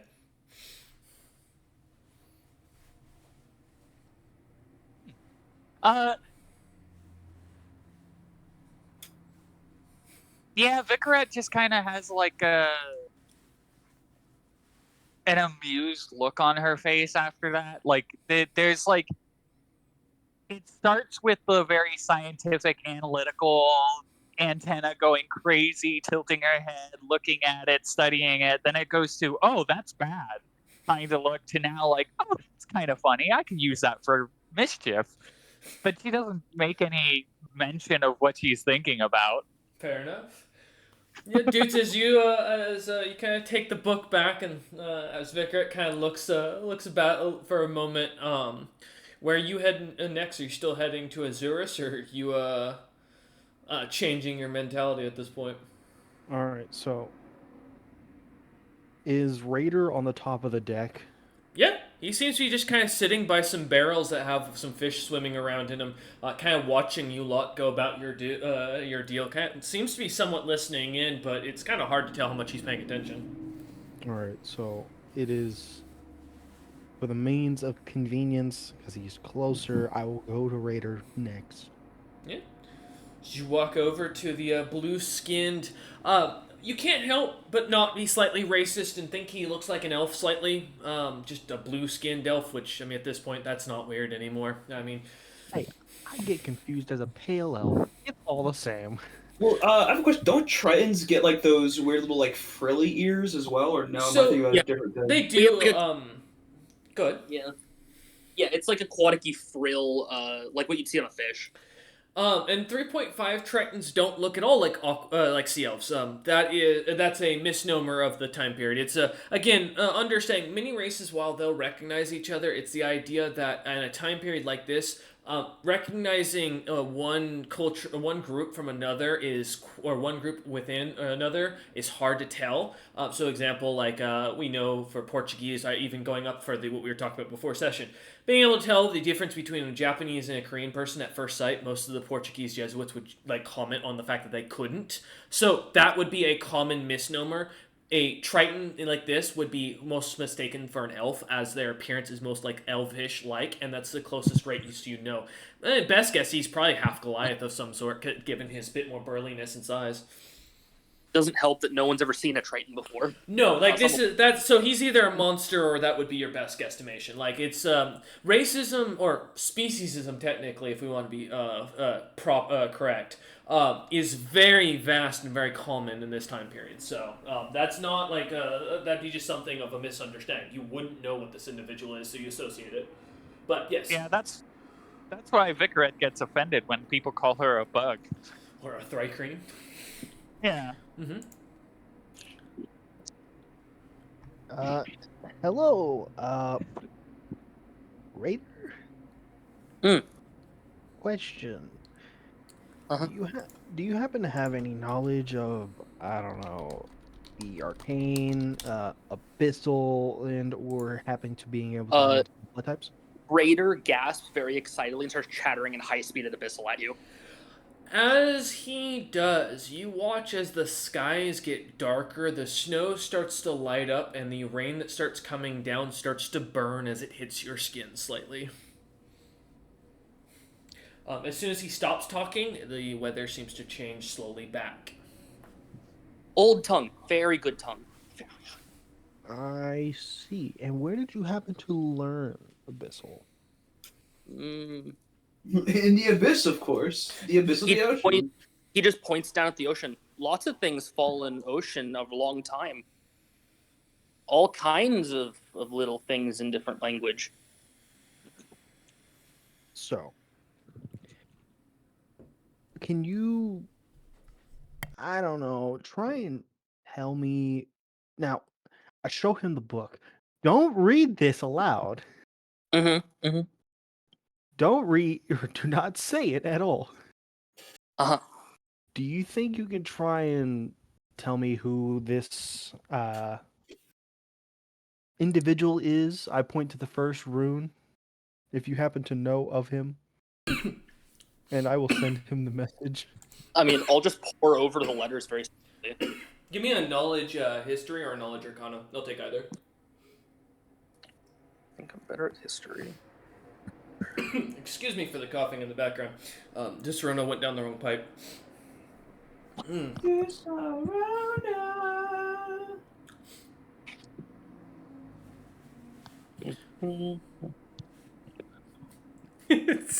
God damn it, Laura. 2 dice like me. Let's find out. That'd be a 28. 28. And that's Arcana or History? That is history. Okay. So, during your time underwater, and deep beneath the oceans, seeing the long-lost ruins, some of the collapsed islands, continents, that supposedly, according to the older members of your clan, your family in the town that you reside in, state that fell millennia ago in their youths, which, I mean, these people are as old as dirt in your mentality, so it's not hard to imagine how old these ruins supposedly were. Time is hard underwater. Yeah. As you're in your youth, you've spent some time investigating, checking out. As there is a bit of a landmass down at the bottom that things kind of just crash into, and as you kind of were able to look about it as a young child, you had seen statues of this beautiful, gloom-like figure who stood very eloquently. Her head seemed more narrowed, but her power in her hand, her statues of her seem to give off overwhelming magic from them. Her body seemingly quite skinny, with blades coming out of both of her elbows, the sides of her mouth having these strange, almost fang-like objects that were always inscribed with strange runes that even you couldn't read, amongst the abyssal tongue that you knew. As from your understanding, their language was even older than the tongue that your people would speak. But as you kind of take a moment to remember, you do remember finding a town that this woman was residing in, or at least that she had statues upon statues. At some point, a fortress, but you weren't able to find those ruins. As she was depicted as this massive caster bringing people to her. Every depiction of her shows her as this messiah, this savior, protecting from giant, evil, demon-like statues that most of the time were too broken to really give a description of, but always seemed to be almost colossal in their size compared to everything else. She was always depicted as holding this book open, and these creatures being pulled towards it. Though the last thing you would note is that her end came seemingly as the book, the last statue that shows her of having the book filled and it closed with a lock. Her looking old and withered and almost like she is dying, while the rest of the people around her seem to be depicted in these statues as having walked away and left her. That's roughly what you gather, so you can kind of surmise how your character would think from there. Hey, now to put this in simple speech. Mm-hmm. Yeah, I do apologize. Raider seen book before. You have? Yeah. Statue underwater, woman, hold book, very strong, blades out of elbows. Oh. Very, very old. Older than underwater clans. Underwater clan's been around for timeless.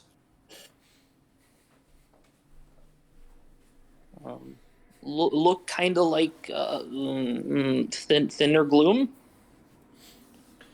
Kinda. The word that you hear Raider use for gloom comes out as abyss or demon lord, or another translation as you'd kind of catch Dutes is almost high god.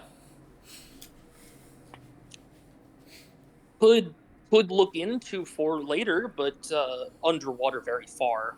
Wouldn't be back for. Looks up at the sky, realizes he doesn't know how to tell time, and just shrugs. Looks at that menu. I cannot read. Yeah, exactly. He tells time by fish migrations. Me in every Spanish restaurant. Are you interested in making a deal? Deal about what? So, in exchange, after we deal with this whole merchant thing, you research as much as you can about this high god lady, and after I would say I will pull or contact you. I speak your name, and I will summon you to my current location. Oh, can't tell real name, wouldn't understand. You speak wrong language. That one, as he points at Azurus. That one can? Mm-hmm. And I will start speaking in Aquan. It sounds as if the waves around you are kind of intensifying, but as you kind of take a second at a side eye to see if suddenly the ship has just magically appeared next to you, which could happen, who knows, right? You kind of look about, you don't notice any water, and the sounds seem to dissipate almost as Raider closes his mouth, as you kind of put two and two together that he was just making that sound from his mouth. I heard something familiar. Anyway, back to scrubbing. Was Azurus in earshot? He's in his room. The captain's quarters is sealed so that won't hear the storms out front. Otherwise, he wouldn't be able to sleep at night. So, okay. Yeah, he's got better insulation than I do. So sometimes the crashing of the seas make me think I'm hearing people again. So So let's hold off on this deal. but until I can learn your name in the common tongue.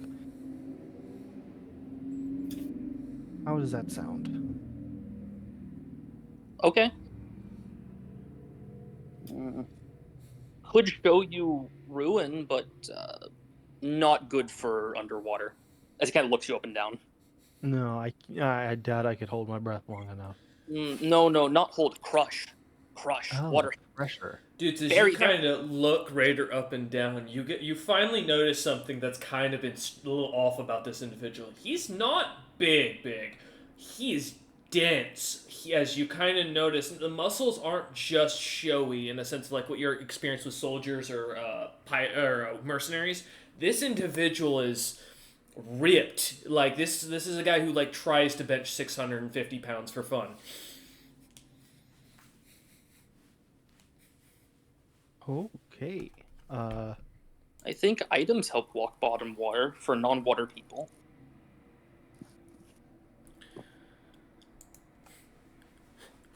Look into later. Yeah, let's do this or continue this later afterwards. Wait, you just messaged me something. Are you asking me to show Raider Toadsbane? What? No, so what I'm trying to do is a deal similar to what I did earlier or before. Oh, with okay, where that I makes could sense. Summon him when needed. Okay, I got you. I thought you're okay. That makes more sense. All right. Interesting. Toadsbane's phase, is he not? Yeah. 100%, Wara. As at this point, you've been able to come up and be listening in as you're working in the background. But yeah, as you kind of take a moment noticing this individual, that's what I was just talking about, Rad, when I said he was really dense and looked very strong. He's got that Baki body, You can fight invisible dinosaurs. But totally is. No. For reference, you seen a blobfish? Yeah. Yeah, I'm familiar. they're creatures that are supposed to be that deep. Mm-hmm. When brought further up in the sea or above sea level, fucking inflate like nobody's business. Mm-hmm. They just flop out. Yeah, they're gonna find out Raider's a skinny nerd that literally has no mass, and this is just him above water. What do you mean? Oh, well, no, you don't gain mass. Well, that's up to you to decide in your own world. Science doesn't apply.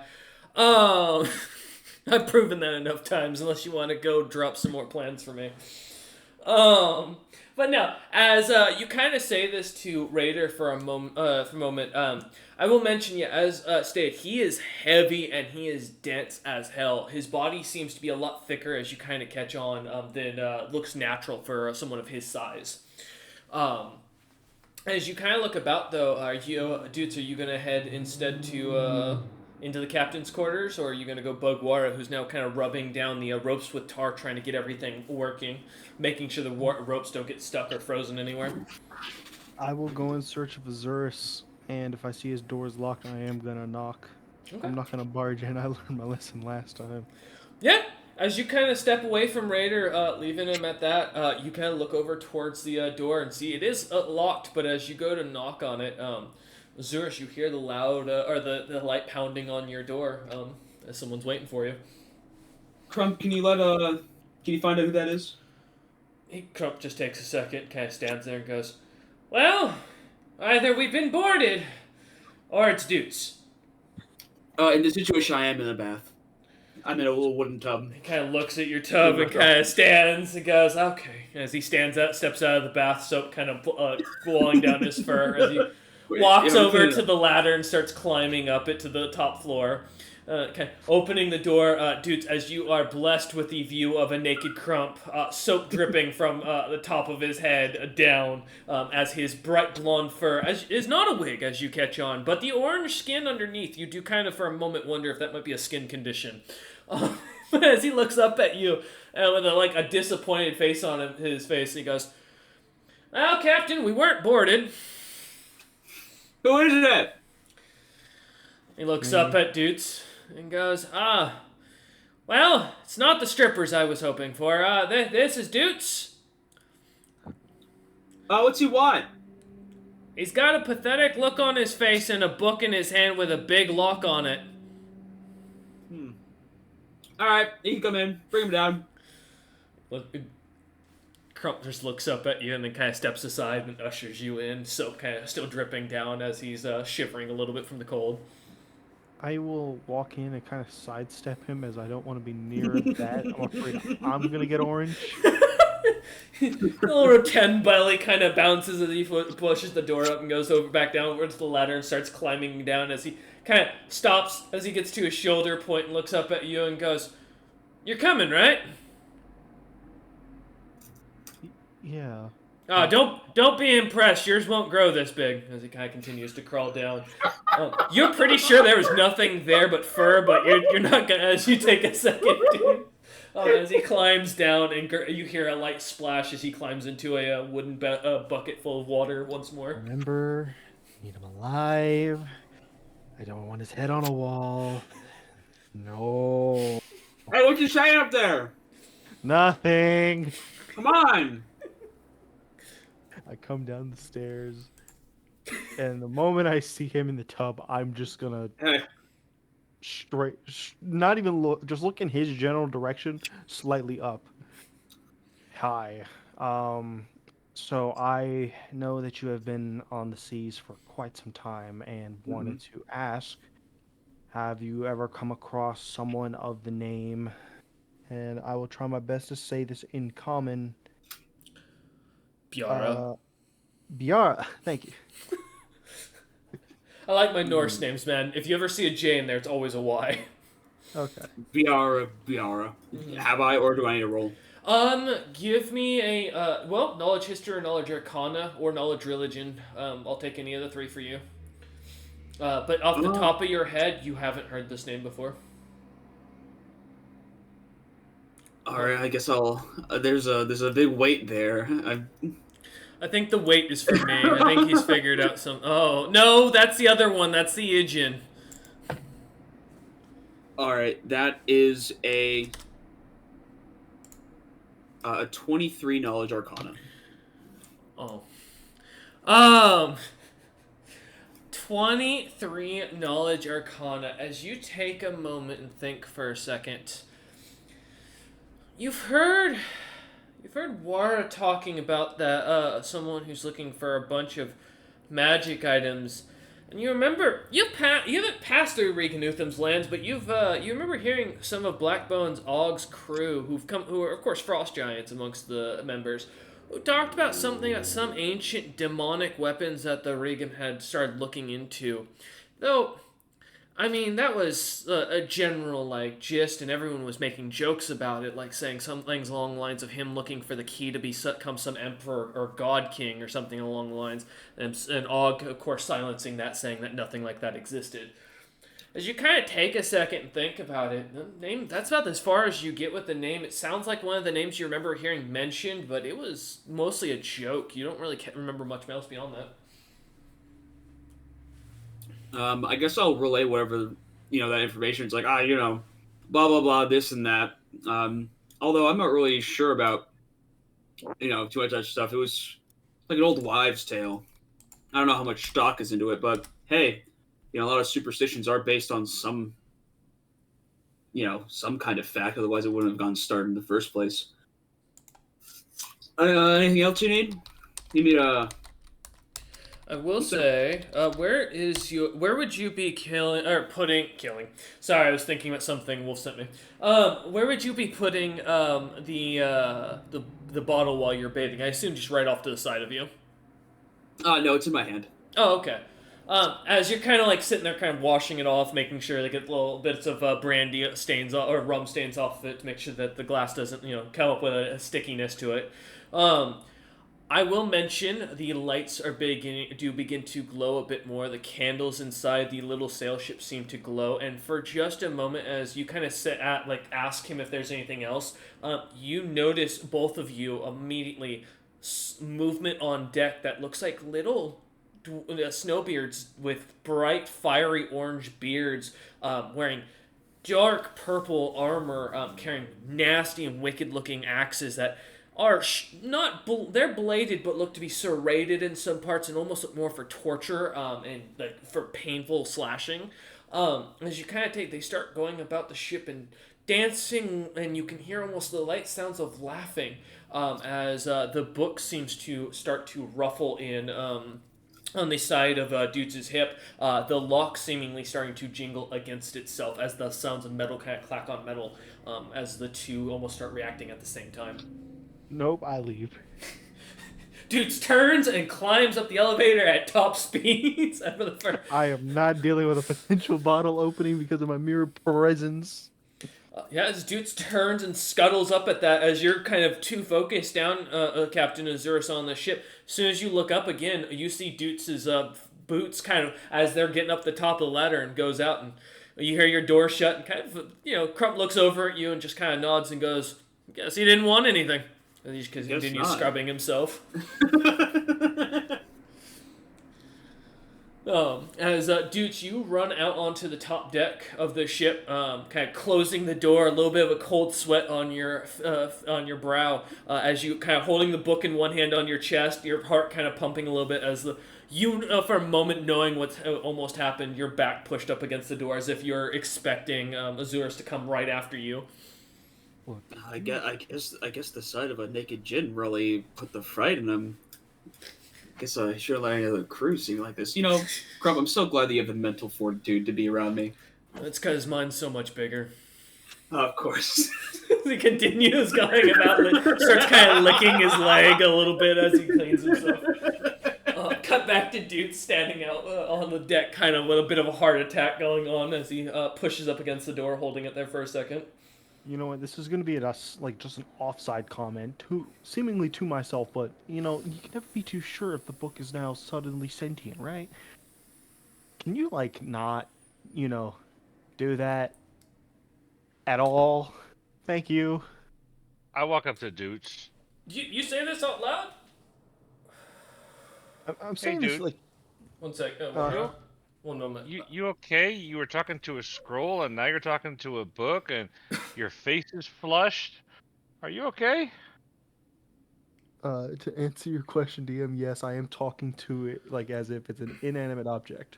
Okay, give me a will save in the background while as you answer Wara's question. As Wara comes jogging over to you, kind of wiping the tar off on some cloth that he finds on the side. Of course, I roll a 9. Yeah, go ahead. You can answer back. Yeah, just got done talking to Azurus.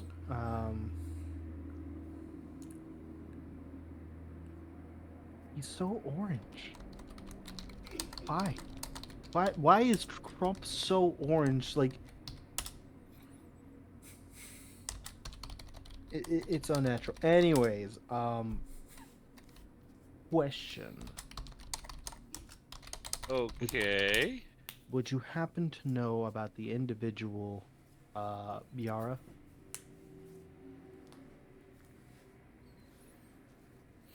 Wara, you can give me a knowledge history, a knowledge arcana, or a knowledge religion.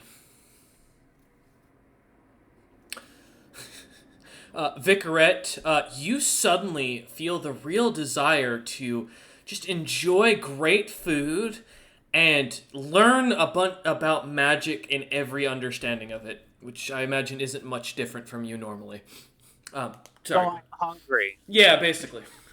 That's it in the Now, background. now I'm hungry.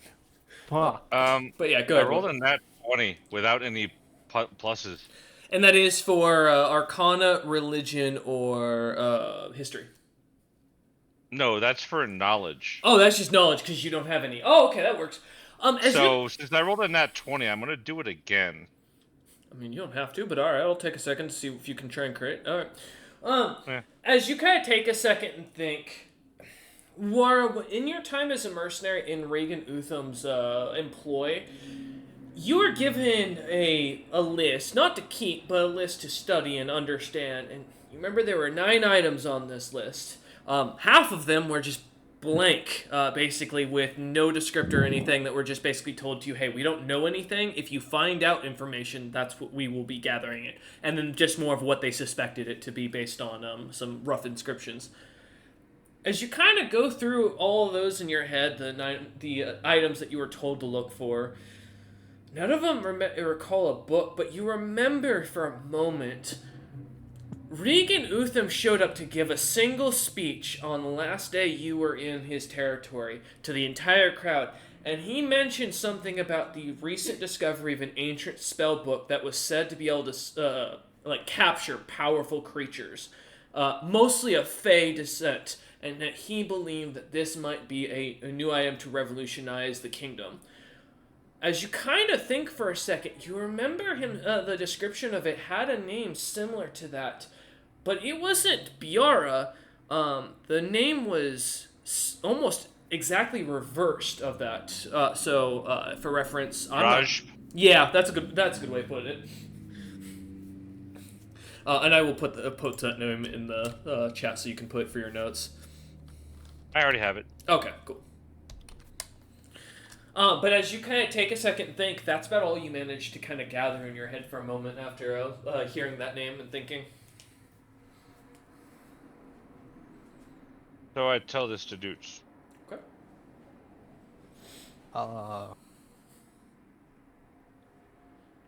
Okay. And would you happen to know why Utham is particularly looking for it besides revolutionizing his city? And what he will do if he find it? He's rich and he wants to collect really strong, important things. That's all I know.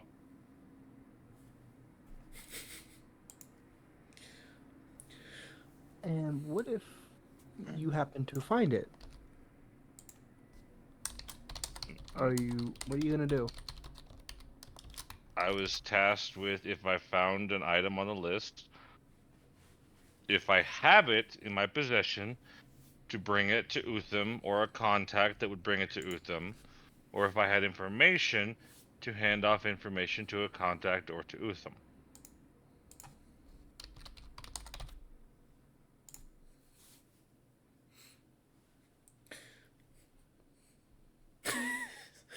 As Var kind of explains this, dude's kind of contemplating. Since I don't have the item, and you're only asking me about a name, I haven't gained any more information. So there's nothing really for me to do. Okay.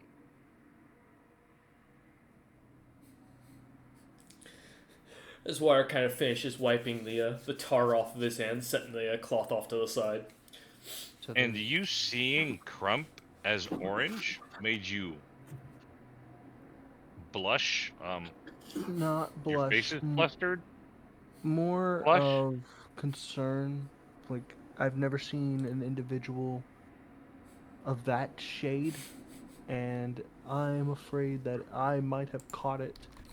So if you see me at any point, and I'm gonna slowly start making my skin start looking slightly orange, turning orange at any point, I would like you to just notify me. This would be very concerning. I would really need to know. Hey, you might want to go look over the rail at the water and wait till your face is reflected to see what you look like right now. Wait, no. He goes rushing over, grabbing all the rails. You look down, half your face is now orange. The eyes turned orange. You look like you're suffering from jaundice, basically. Oh my god, he's become an annoying orange. I put the book away. Yeah, there's a reference. I'm gonna just, and as I wipe my face from my forehead down, I'm gonna go back to normal. Yep. As you do, kind of grabbing some of the water from one of the buckets off to the side and doing so, you kind of look over. You notice, I will say, dudes, you do notice Vicarette, for the blink of a second, has a strange mark on the side of their head that looks to be almost like the similar marking for the B on the lock. But as soon as you kind of blink a few times to double check yourself and kind of refocus yourself to see if that's there. It's gone just as quickly as you kind of splash some more water on your face to make it look like you're washing away the orange. I also look like I'm heading below decks. Yes. Despite the oncoming ship. Yep. Okay. I unthinkingly hand the cloth I've been using to Doots to dry his face. Oh. I take it before I apply it to my face. I look at it. You see the smears of tar on there inches from your face, and the smell of hot tar is pretty easy to catch on your nose for a second later. I hand it back and just dry my face with my sleeve. Oh, I'm so sorry. I must have had something else on my mind. I'm gonna go back to work. Unless you need anything else? No. Unless you want to, just if you happen to know anything about the other items Utham has found, and would like to confide in me about like what they can do.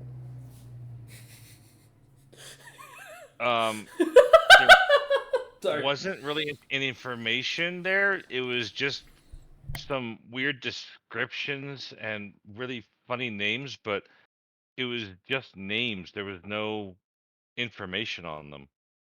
Mm-hmm. Would you happen to have this list on you? No, we weren't allowed to write it down.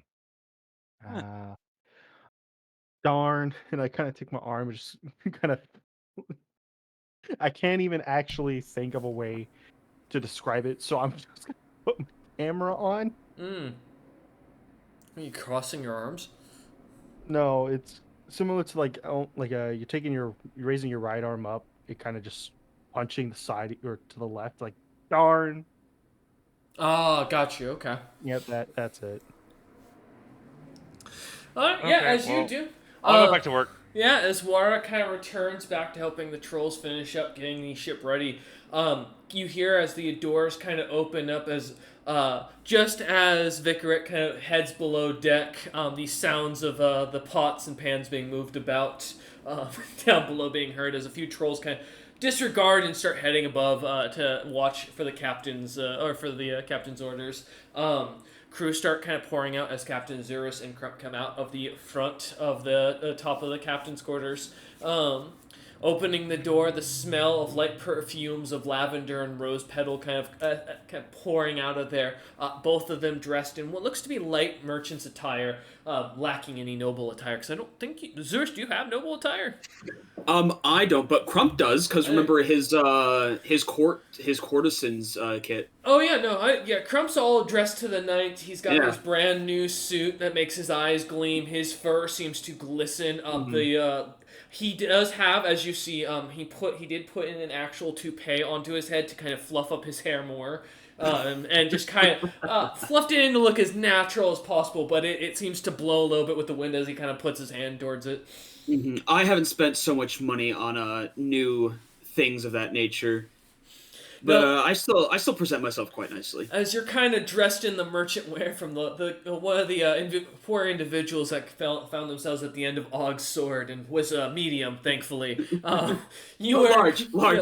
My apologies. You were able to get something kind of put together. It's not perfect. I mean, one of the sleeves is a little bit longer than the other in the cuffs, but it's too hard to notice. As you keep moving your hands or kind of keep them off to the side, making it so nothing kind of sticks out. The jacket looks a little bit slightly tilted, but again, it's not noticeable unless you're looking for it.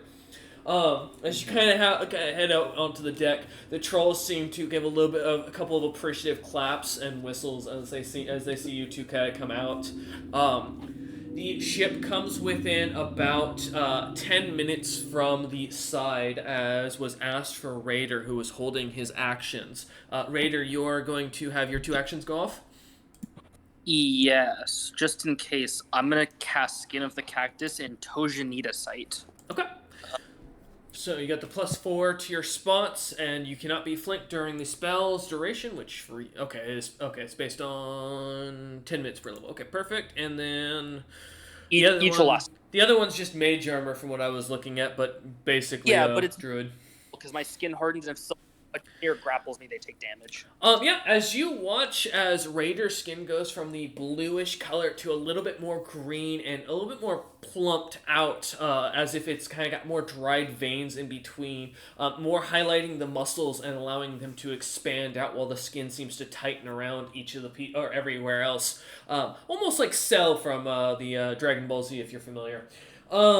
As you see little thorns begin to protrude out as like little white bones poking up all throughout his body, as he stands and looks about, his eyes slightly beginning to glow as they do so, as he seems to stare over into the direction of the ship, almost with like a lantern-like light on them.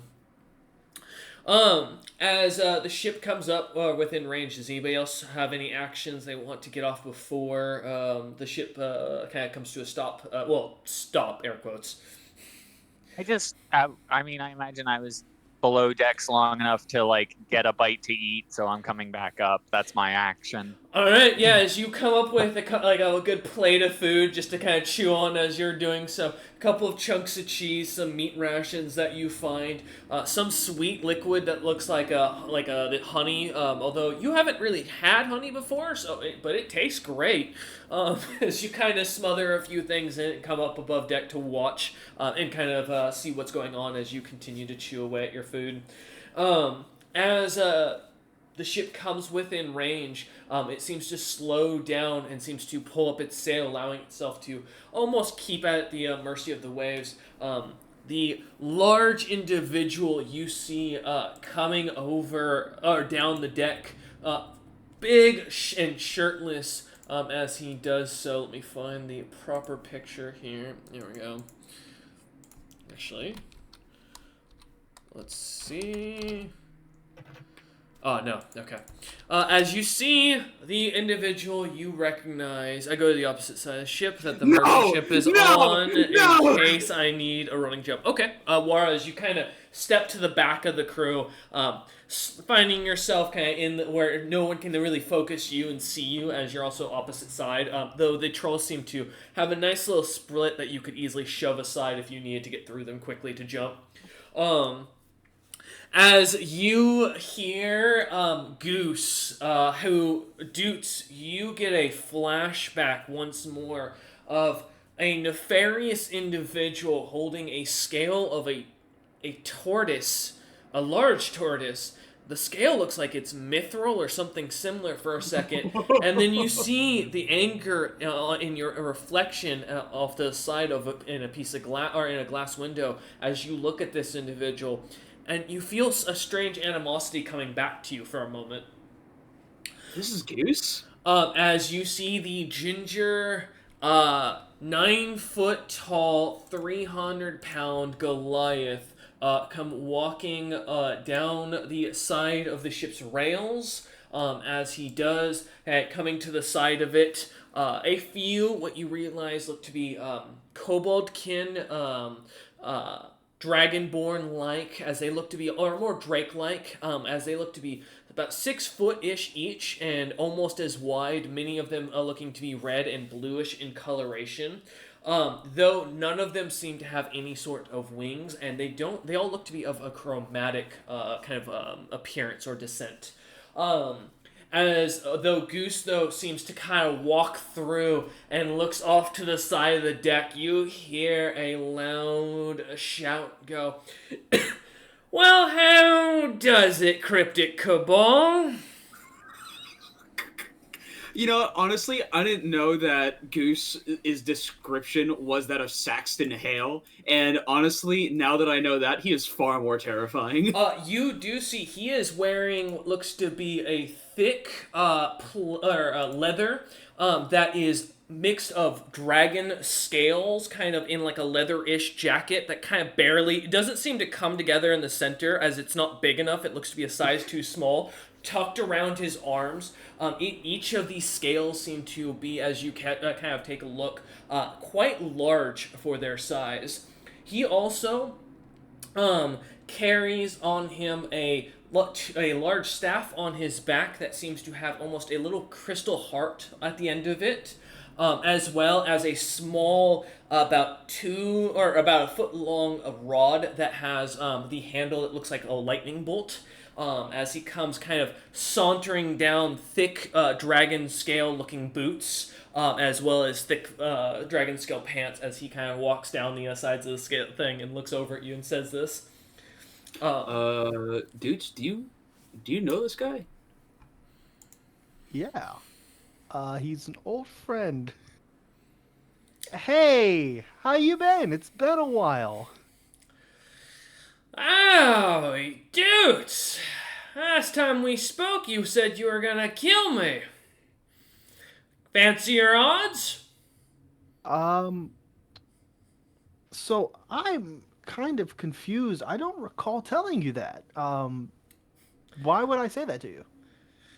Oh, my man, if you don't think old Goose can tell how another feels about him from the sight of him, you monsters are easier to read than you think.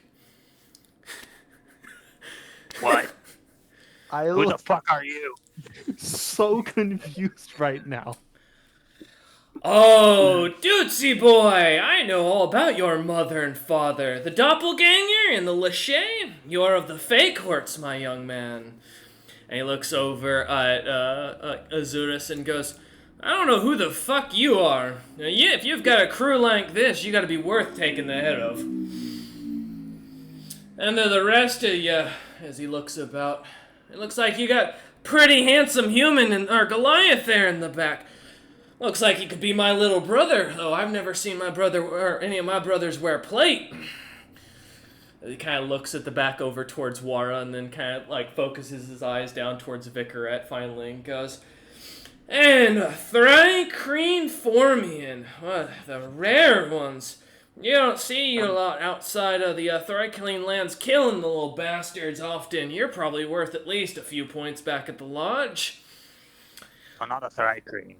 Oh, I do apologize. In all fairness to your highness, as I recognize your taskmaster abilities, you Formians are only classified as that by the collective. I do apologize, but I am a scholar at heart and have to follow the current trends. What the fuck kind of scholar just goes along with what everyone else is saying? The kind that's very, as he kind of pulls his shirt out, or his dragon hide leather jacket out a little bit more and lets it slap back onto his chest and goes, that enjoys a good hunt. Now, as he looks over at Raider and kind of stops and goes, is he... Hello. Goose takes a step back, and there's a slight moment of a change of his face that seems to almost for a millisecond look of a difference in emotion as he goes from clearly cocky to something else. I'll take a sense motive from anyone who wants to try. Yeah, sure. Why the hell not? Everybody. I just saw Wara's comment. I love that. Yeah, exactly. You're catching on to this character pretty well. 14, alright, 8, no. That cheese is great. Yep. You said sense motive? Yes, correct. 16. Okay. I'm looking into this soul. Raider got 21 and 16. Dudes, Azuris, and Raider, for a millisecond, you catch a slight sense of fear on his face that dissipates just as quickly as it appears. Raider, you're able to tell he had a reaction to you specifically. You're not sure why, but you know that there's something about him that seems to fear you or something about you. I'm gonna cock my head and lean slightly closer. You recognize. Kind of looks back over to Dudes, almost trying to kind of take a sidestep away from the underwater creature, the Aquan that is Raider, and looks over at Dudes and goes, "Is this what that turtle turned into?" Yes. Give me a bluff. Yes, and Tuntun. Now, I need to ask because technically, yeah, yes. you know what I'm doing. Do I? I don't think I need. Okay, I'll message you. You assume a lot, my friend. God, I just want to make a fucking business deal. Don't fucking ruin this for me, Caleb. I swear to God. I didn't realize he was scared of fish. Let's see what dude sends me here. I'm curious what he's thinking. I'm just speaking awkward to other people. Me and Raiders. Yeah, I'll give you that. That's fine.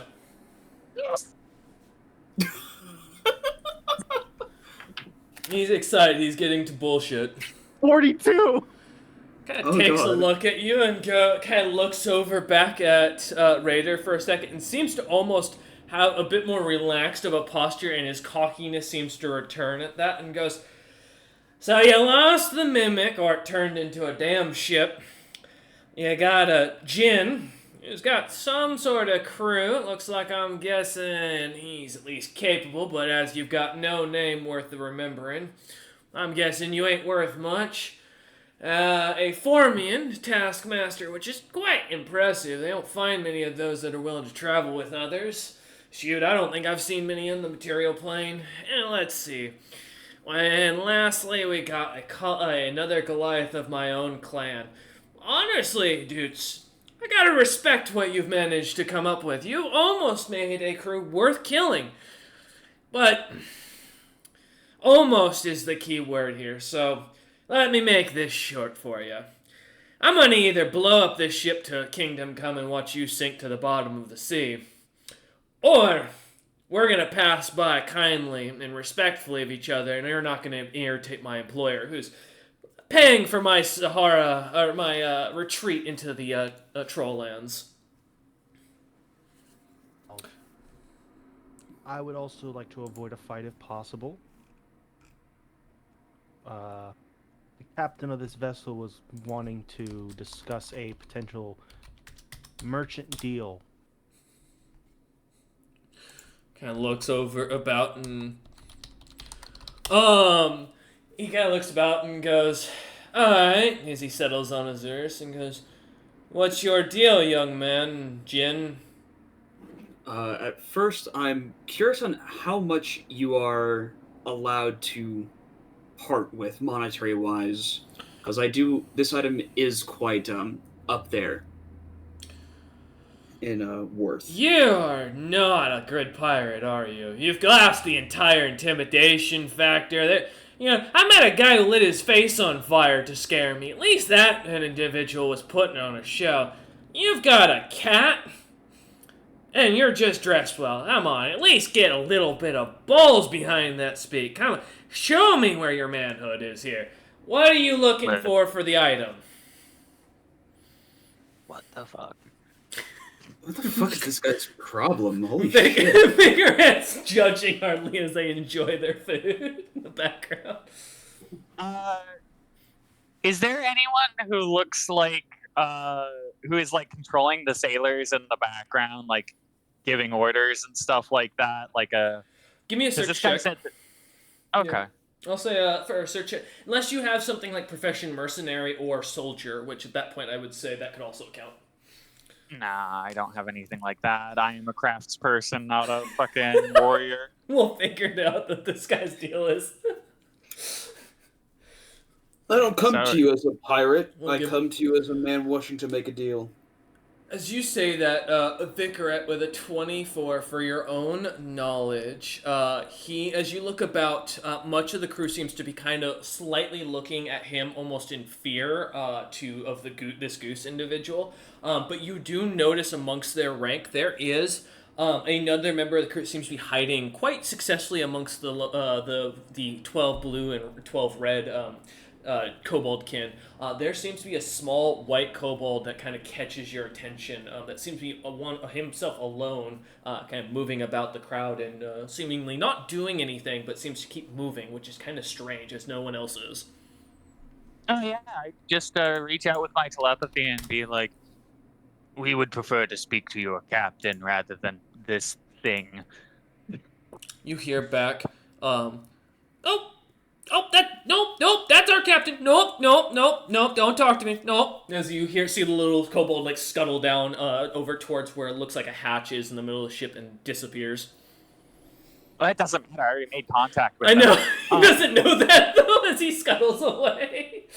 I think to him, we have an item that we know that Reagan Utham might want, and it is quite valuable. And if you know someone who would pay more, you could probably make a decent profit off of it. The last thing you hear before he will just try to basically ignore you, regardless, as he tries to pretend you're not there, will be, nope, Goose is Zarius' Goose. Nope, not Captain. As the voice will dissipate. We're gonna jump back over as Vicaret kind of, I assume, contemplates what to do next here.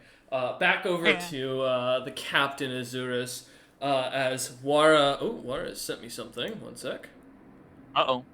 We lost someone. Who did we lose? Oh, we lost Wolf. That's Wolf. fine. Oh, okay. What did you get? 19. Okay, and remind... That means give me all the information. Uh-huh.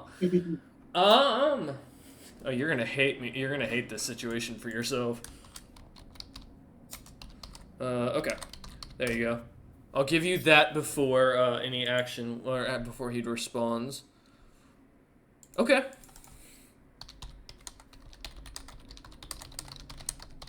Alright.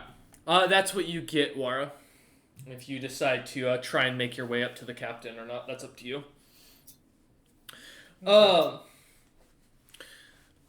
Just make it. I guess I'll confirm. Are you trying to make your way up to the captain or no? With this information? Who's the closest person to me? At the back of the ship, not if you're counting amongst the main crew of Dutes, Azurus, Crump, Raider, and Vicaret, it would be Vicaret about 10 or 15 feet to your right, roughly. All right. I slowly walk over to Vicaret. Okay. Lean over. I look. My antenna slightly tilt towards you. Yeah, the heat is back.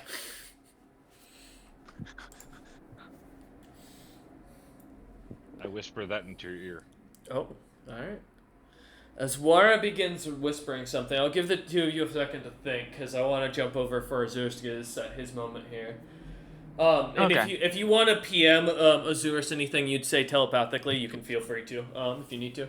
Alright. Azurus, as you ask this, or say this, he just kind of looks at you and goes, alright, youngster. I can do business. I have 135,000 gold pieces in my jockstrap right now for you. And if that's not enough, I got almost 500,000 gold pieces down below. That's not counting what we've got in merchandise. If you don't think I can't afford your little item, then I would be shocked. And I got the whole backing of the Golden Heart Merchant Company to write a check. Oh wow, he can just barely afford it. You see Goose kind of steps up a little bit as he looks over, noticing that the raider is gone. And kind of looks about for a second, then looks over at Vicaret again and goes, you know, you Formian Taskmasters always did have a problem being better than Thrycreen. It's unfortunate your species weren't able to gain any territory and got pushed to the Underdark and damn near eaten. You make great fish bait. And he just kind of stares at you for a second, waiting to see if you respond.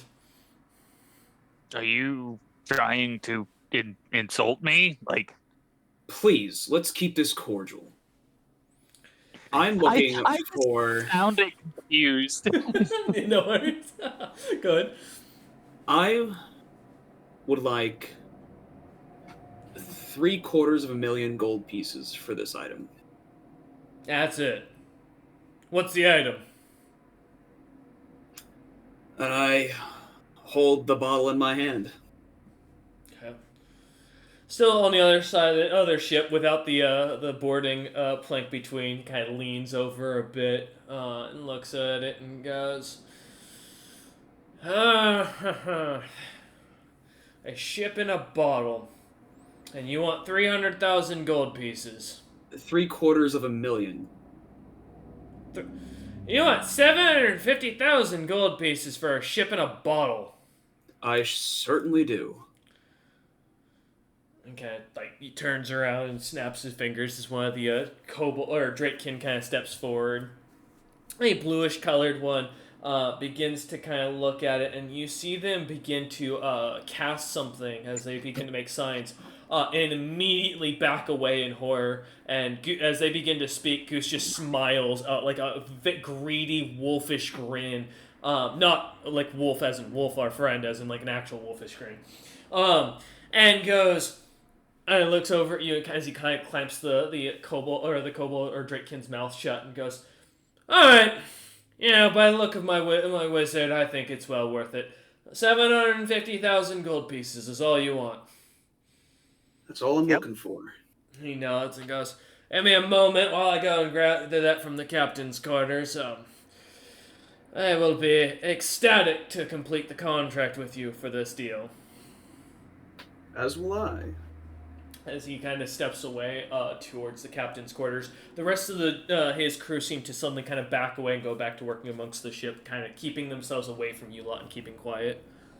Warwick, please prepare 5 gallons of the good stuff for our friendly captain. I want to give him a token of goodwill. Aye, Captain. Goose, I wanted to ask you something. If you Is he not gone? He has already stepped away into the captain's quarters as you look for him.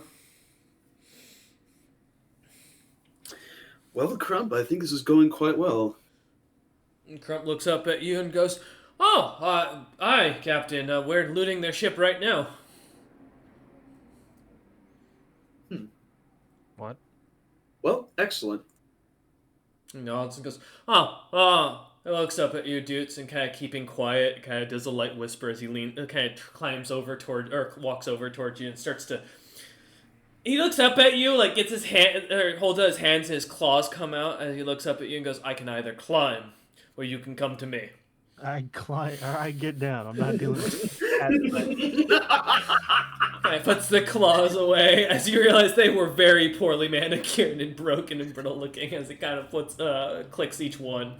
As Wara heads down below, he kind of looks up at you and goes, "The fish guy. He went down with the other ship. He's they're cutting a hole in the bottom of the ship. They're taking everything out, and then they're gonna seal it back up."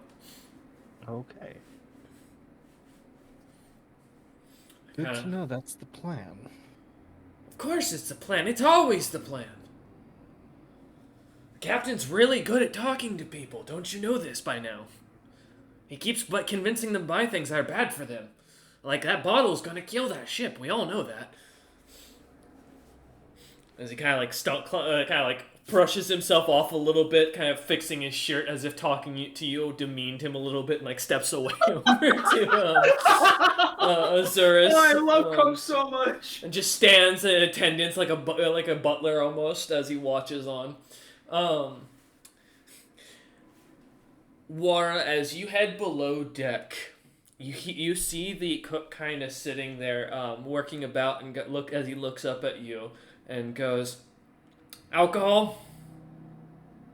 5 barrels, per the captain's orders. Gallons, not barrels. And nods and goes, "Of course, because of course the captain wants to waste more of our supplies on other shit. Does he realize I can't make alcohol appear from the fucking ocean? I am not Ella Ugbo. I don't make wine out of water." As he kind of starts rolling shit out. And then he does. As I count 5 barrels rolling towards me. Mm-hmm. And he finishes off. He goes, "You tell that captain I'm gonna burn a cigar into his forehead if he takes any more of my booze." I will pass the message along. Oh, and also tell him I'm putting poison in Crump's food again. The little bastard seems to enjoy it for some reason. Last he told me it was extra seasoning. Yeah, that's what it is. Okay, I'll pass the message along. As you kind of grab the barrels and start taking them up one at a time. As you are waiting, Vicarette, is there anything you want to do in the background? If anything.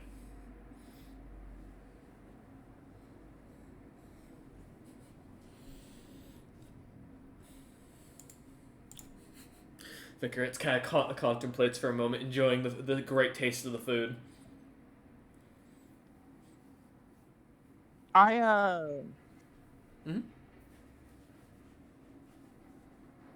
Wara's not here yet. Nope, he'll be coming back up with the barrels momentarily. Oh, let me check something real fast. And other than Doots looking very, I imagine very, for a second angry and annoyed at Crump, and then back to normal. I'm more preoccupied on wanting to do literally something else right now. Oh, got you. Okay, well, I'll get to you in a minute. Don't worry. No. Like visually, that's what's on my face. What I want to do. Like I would rather be doing something else right now, this exact moment. Yeah, fire on my feet sounds great if it means I'm anywhere else. You know. So. Good. He said he was a Goliath, right? Yes. Goliaths are giant? They're giant kin, yes, technically. Okay, that's nice. That's what I needed to know. Okay. Although their language is still primitive at this point, as their species is recently created by a god. So. Yeah. No worries, Wara.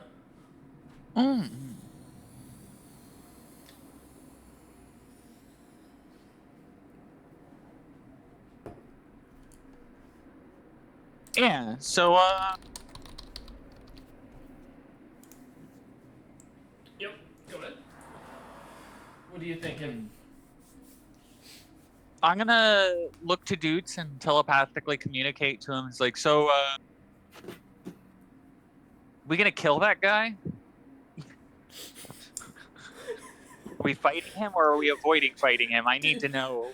Dude, as Crump steps away, saying, kind of doing this little act, as you kind of like look up and you just hear this in your head.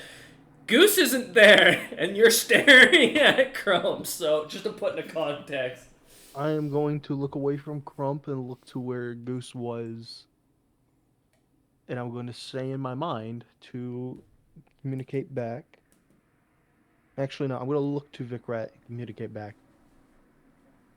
While I would love to smear his organs on the walls, I think we are going to keep him alive, at least for now. Do not engage in hostility, though, until he makes the first move.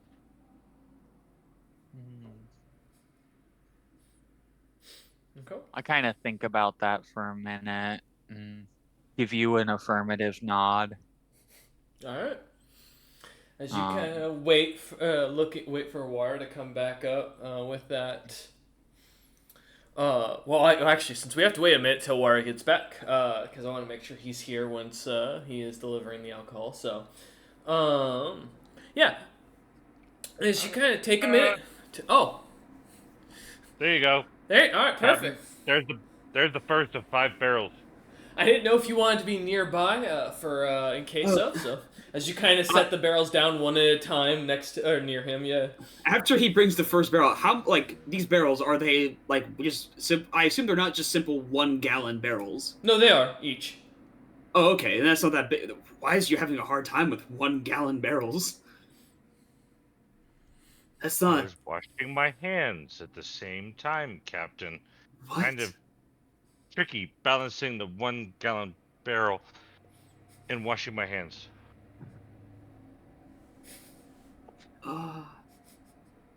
Okay. How about you don't do that? Just, not wash your hands while grabbing the barrels? The tar is getting everywhere, Captain. I thought you already wiped the tar off. Not all of it. Just Why don't you just wrap your hands in like linen or something? Now you tell me. Wara! Azurus, I will note, before you go off on Wara, you've had to explain this same thing to every troll. And not just, like, on a group level, but, like, individually, each one seems to have had this question answered. And Wara, wouldn't the tar also help your grip? Yeah, but it's... I don't like it. Listen, you know, I thought you would be able to pick this up from the times I spoke to the other crew about it. I wasn't there, I wasn't listening.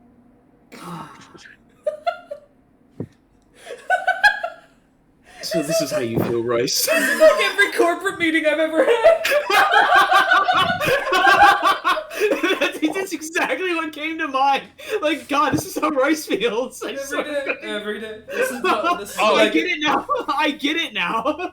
Oh, by the way, Captain, 2 messages from below.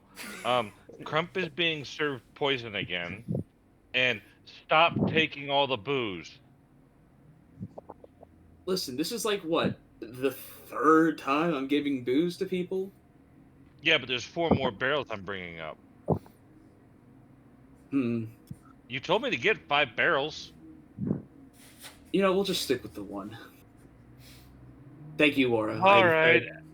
I As appreciate I walk it. over to the stairs down. Yeah, knowing you're gonna have to Return the roll other those. 4. You hear come up from it, go, the fucking captain can suck a cigar! I could go Captain, first. Cigar I have right another now. message for you. If it doesn't include a cigar in your hand, I don't want to hear it. No, he said if you did this again, you can suck a cigar, and he's gonna put one out on your forehead. The cook has jokes. That's so funny. One of the Anyway. trolls seems to look in fear at that comment. The idea of the cookmate saying that. Sorry, what was that, Vicaret? I didn't say anything. Oh, I'm just okay. thinking. Okay. I'm just trying to calculate how much damage Wara can do if I buff him all the way up and he has to hit this guy. Fair. As Goose kindly comes out with a chest full of what looks to be silver and gold, and it kind of walking over, sets it down at the edge of the deck and goes, "Alright, Captain Ozuna, 750 gold pieces as the commander has requested." 750,000. Correct. And the chest is a gift. It's probably about another 20,000 gold pieces worth of gold emblazoned in that with gemstones and gold. He says keep it as a thing from him to you. Well, I greatly appreciate it. The gift I'm going to give you, of course, isn't worth as much, but I have a barrel of our spiced whiskey for you. He looks at it for a second, goes, "Wait a minute. Is that the stuff from the Troll Lands? I've been hearing rumors about this shit." It kind of like leans over, setting the chest down, and you feel the boat slightly rock with it. As he kind of takes the barrel and pulls himself back and looks at it, and you watch as he immediately grabs it with his hand and starts to crack the lid. I will roll his strength check for that. 26, that's a nat 20. The lid nice. cracks as he puts his fingers to it, and then as he tips the barrel up and just starts drinking out of it straight. Bro just cracked open a cold one. As he sits there kind of gulping at it for a few seconds, guzzles and guzzles, stuff spilling down the sides of his face, his mustache getting soaked. And he kind of brings the barrel down, and he sets it onto your ship empty and smiles and goes, he burps, I didn't have a burp there, and he belches quite loudly into the snow, and he goes, "Alright, Captain Azurus, you're good people." He reaches his hand out and goes, "I'll take the bottle and we'll be on our way." I'll pass him the bottle, shake of a hand. Hope to do business with your company in the future. I checked the coin. Smart. As you do check the coin, you do see they are marked with Greg's or Tom's brilliant gleaming dragon face and his crudeness to not make you make a fortitude save.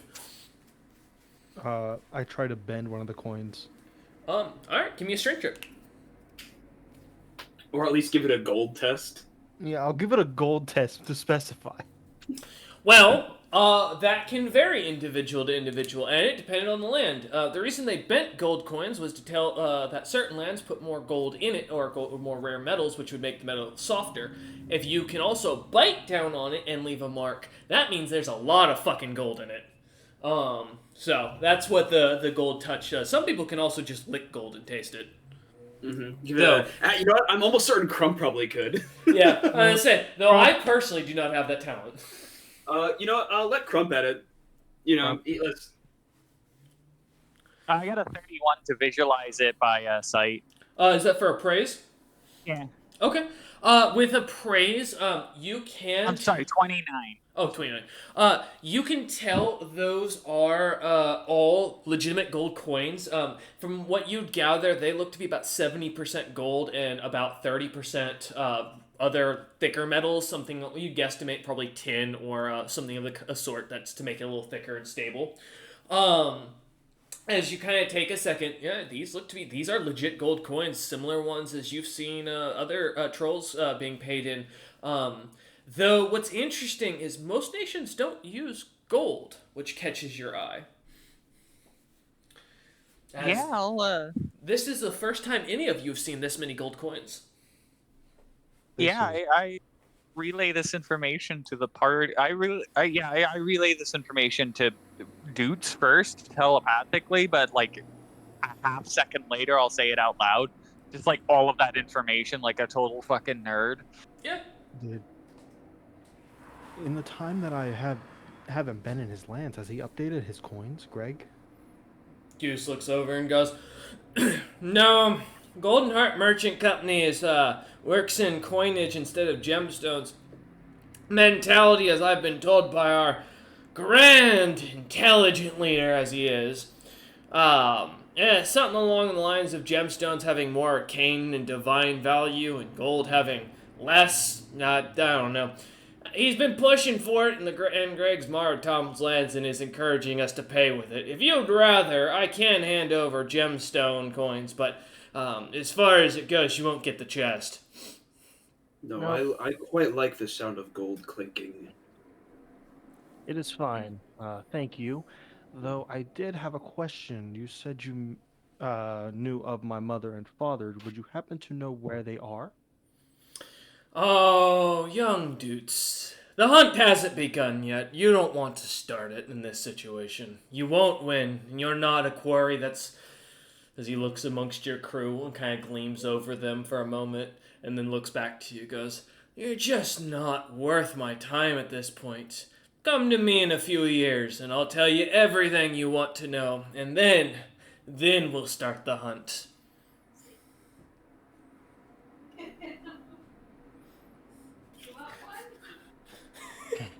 Hey, I want one. Just letting you know.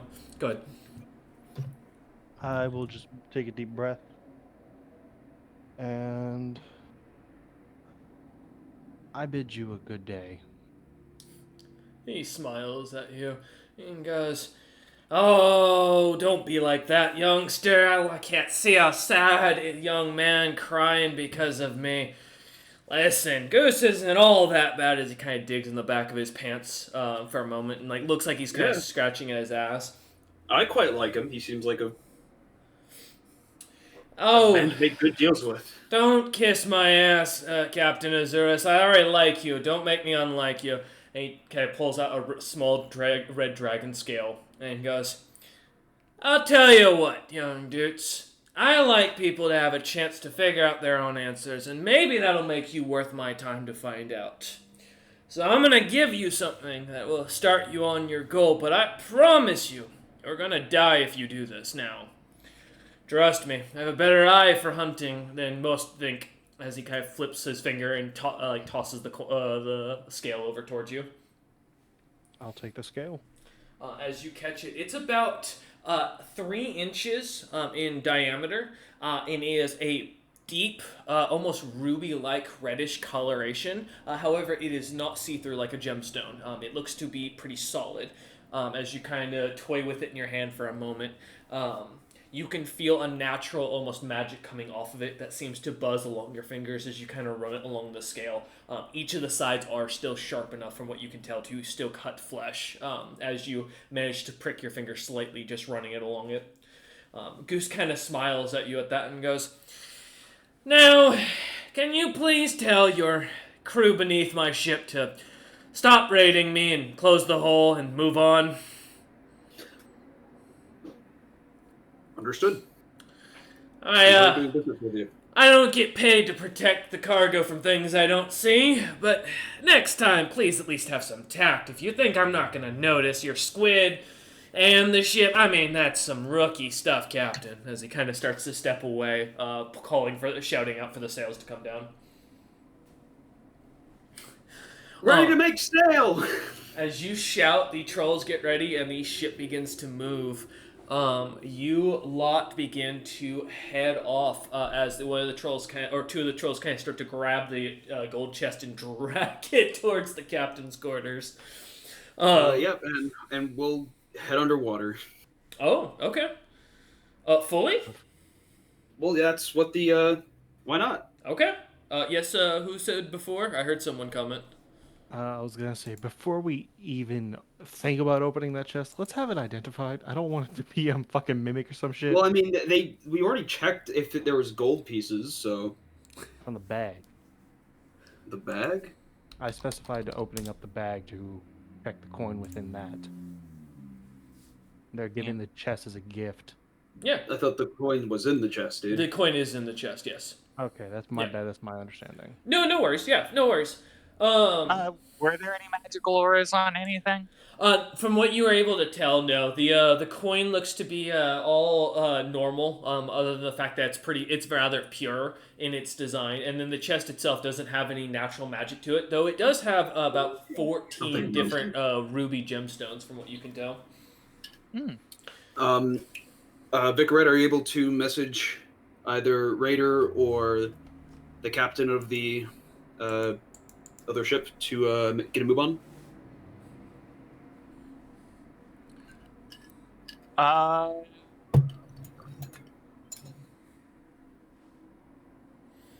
Do you have to have sight, or do you just have to have connected with them previously? It's a bit of column A and a bit of column B. But basically, if I don't have line of sight on them, I have to make a search check and try and find them. Yeah, give me a search check then, as you kind of walk over to the side of the ship and just kind of look in the water, roughly. Because if you can't, that's why I would be going down immediately, so I can kind of wave them to move along. If not, if you can. No worries. As Goose's ship starts to kind of pull away, it starts to carry pretty good distance as you see the bottom of the ship begins to glow a light purple as it speeds almost off at going about roughly 600 feet per round from what you are able to gather. This ship starts just shooting off, almost skipping on some of the lighter waves as it does so. As it does, I will mention with the search check, Vicaret, first thing that you notice almost immediately is a small, or rather a large-looking yeti with white fur running across the ocean about maybe a mile and a half north of you, looking as if they are just like running a marathon as ice forms underneath their feet, covering the top of the ocean and then dissipating as they step forward, kind of like as it falls into the icy waves. As he runs by, kind of panting, he seems to like take a second and notice you all. It waves at you and then seems to kind of like refocus his eyes as you catch Vicaret towards Goose's ship and seems to start charging towards that at top speeds once again, as he starts running off of it, panting as he does. But as you then kind of refocus and look down beneath the waves, you do see wave scales kind of barking orders and talking to someone. Though the murky water, it kind of makes it hard. Thankfully, he kind of glows a little bit as he walks amongst the crew. Yeah, I relay all the information that Azurus told me to relay to him. He nods and he will give you a list, which I'm just going to post to the party, of what they managed to gather off that ship from the crates. Ooh. Thank you, Raider. With Raider's assistance on this, which I was accounting for what he could roll on it, wave scales did not roll below a 20 tonight. So Good God. Has wave scale already taken to his part, or is that just everything they got? That is everything they've gotten. Okay, cool. Yeah. I mean, I'll be splitting up the Yep. the As stuff you get it. anyways. Yeah, as you kind of give the order and start to sink the ship, as you pull out your cutlass, giving almost a command as the ship seems to come to life. Much of the crew starts to head below deck, and a almost light glimmers around the ship as the ship begins to start to sink down beneath the waves to begin going forward, following the squid, which I forget the name of. I know you've told me it. Calypso. Calypso, thank you. I was like, I don't want to say. Yeah, never mind. But yeah, as you begin to follow Calypso in the just below the surface, using the telecommunications. Wow. The telepathic communications between Vicarette and the other crew to kind of relay orders. You lot begin to head your way towards Knighton. And that's where we're going to end today. We thank you all for watching. We hope you enjoyed, and we will see you on the next episode.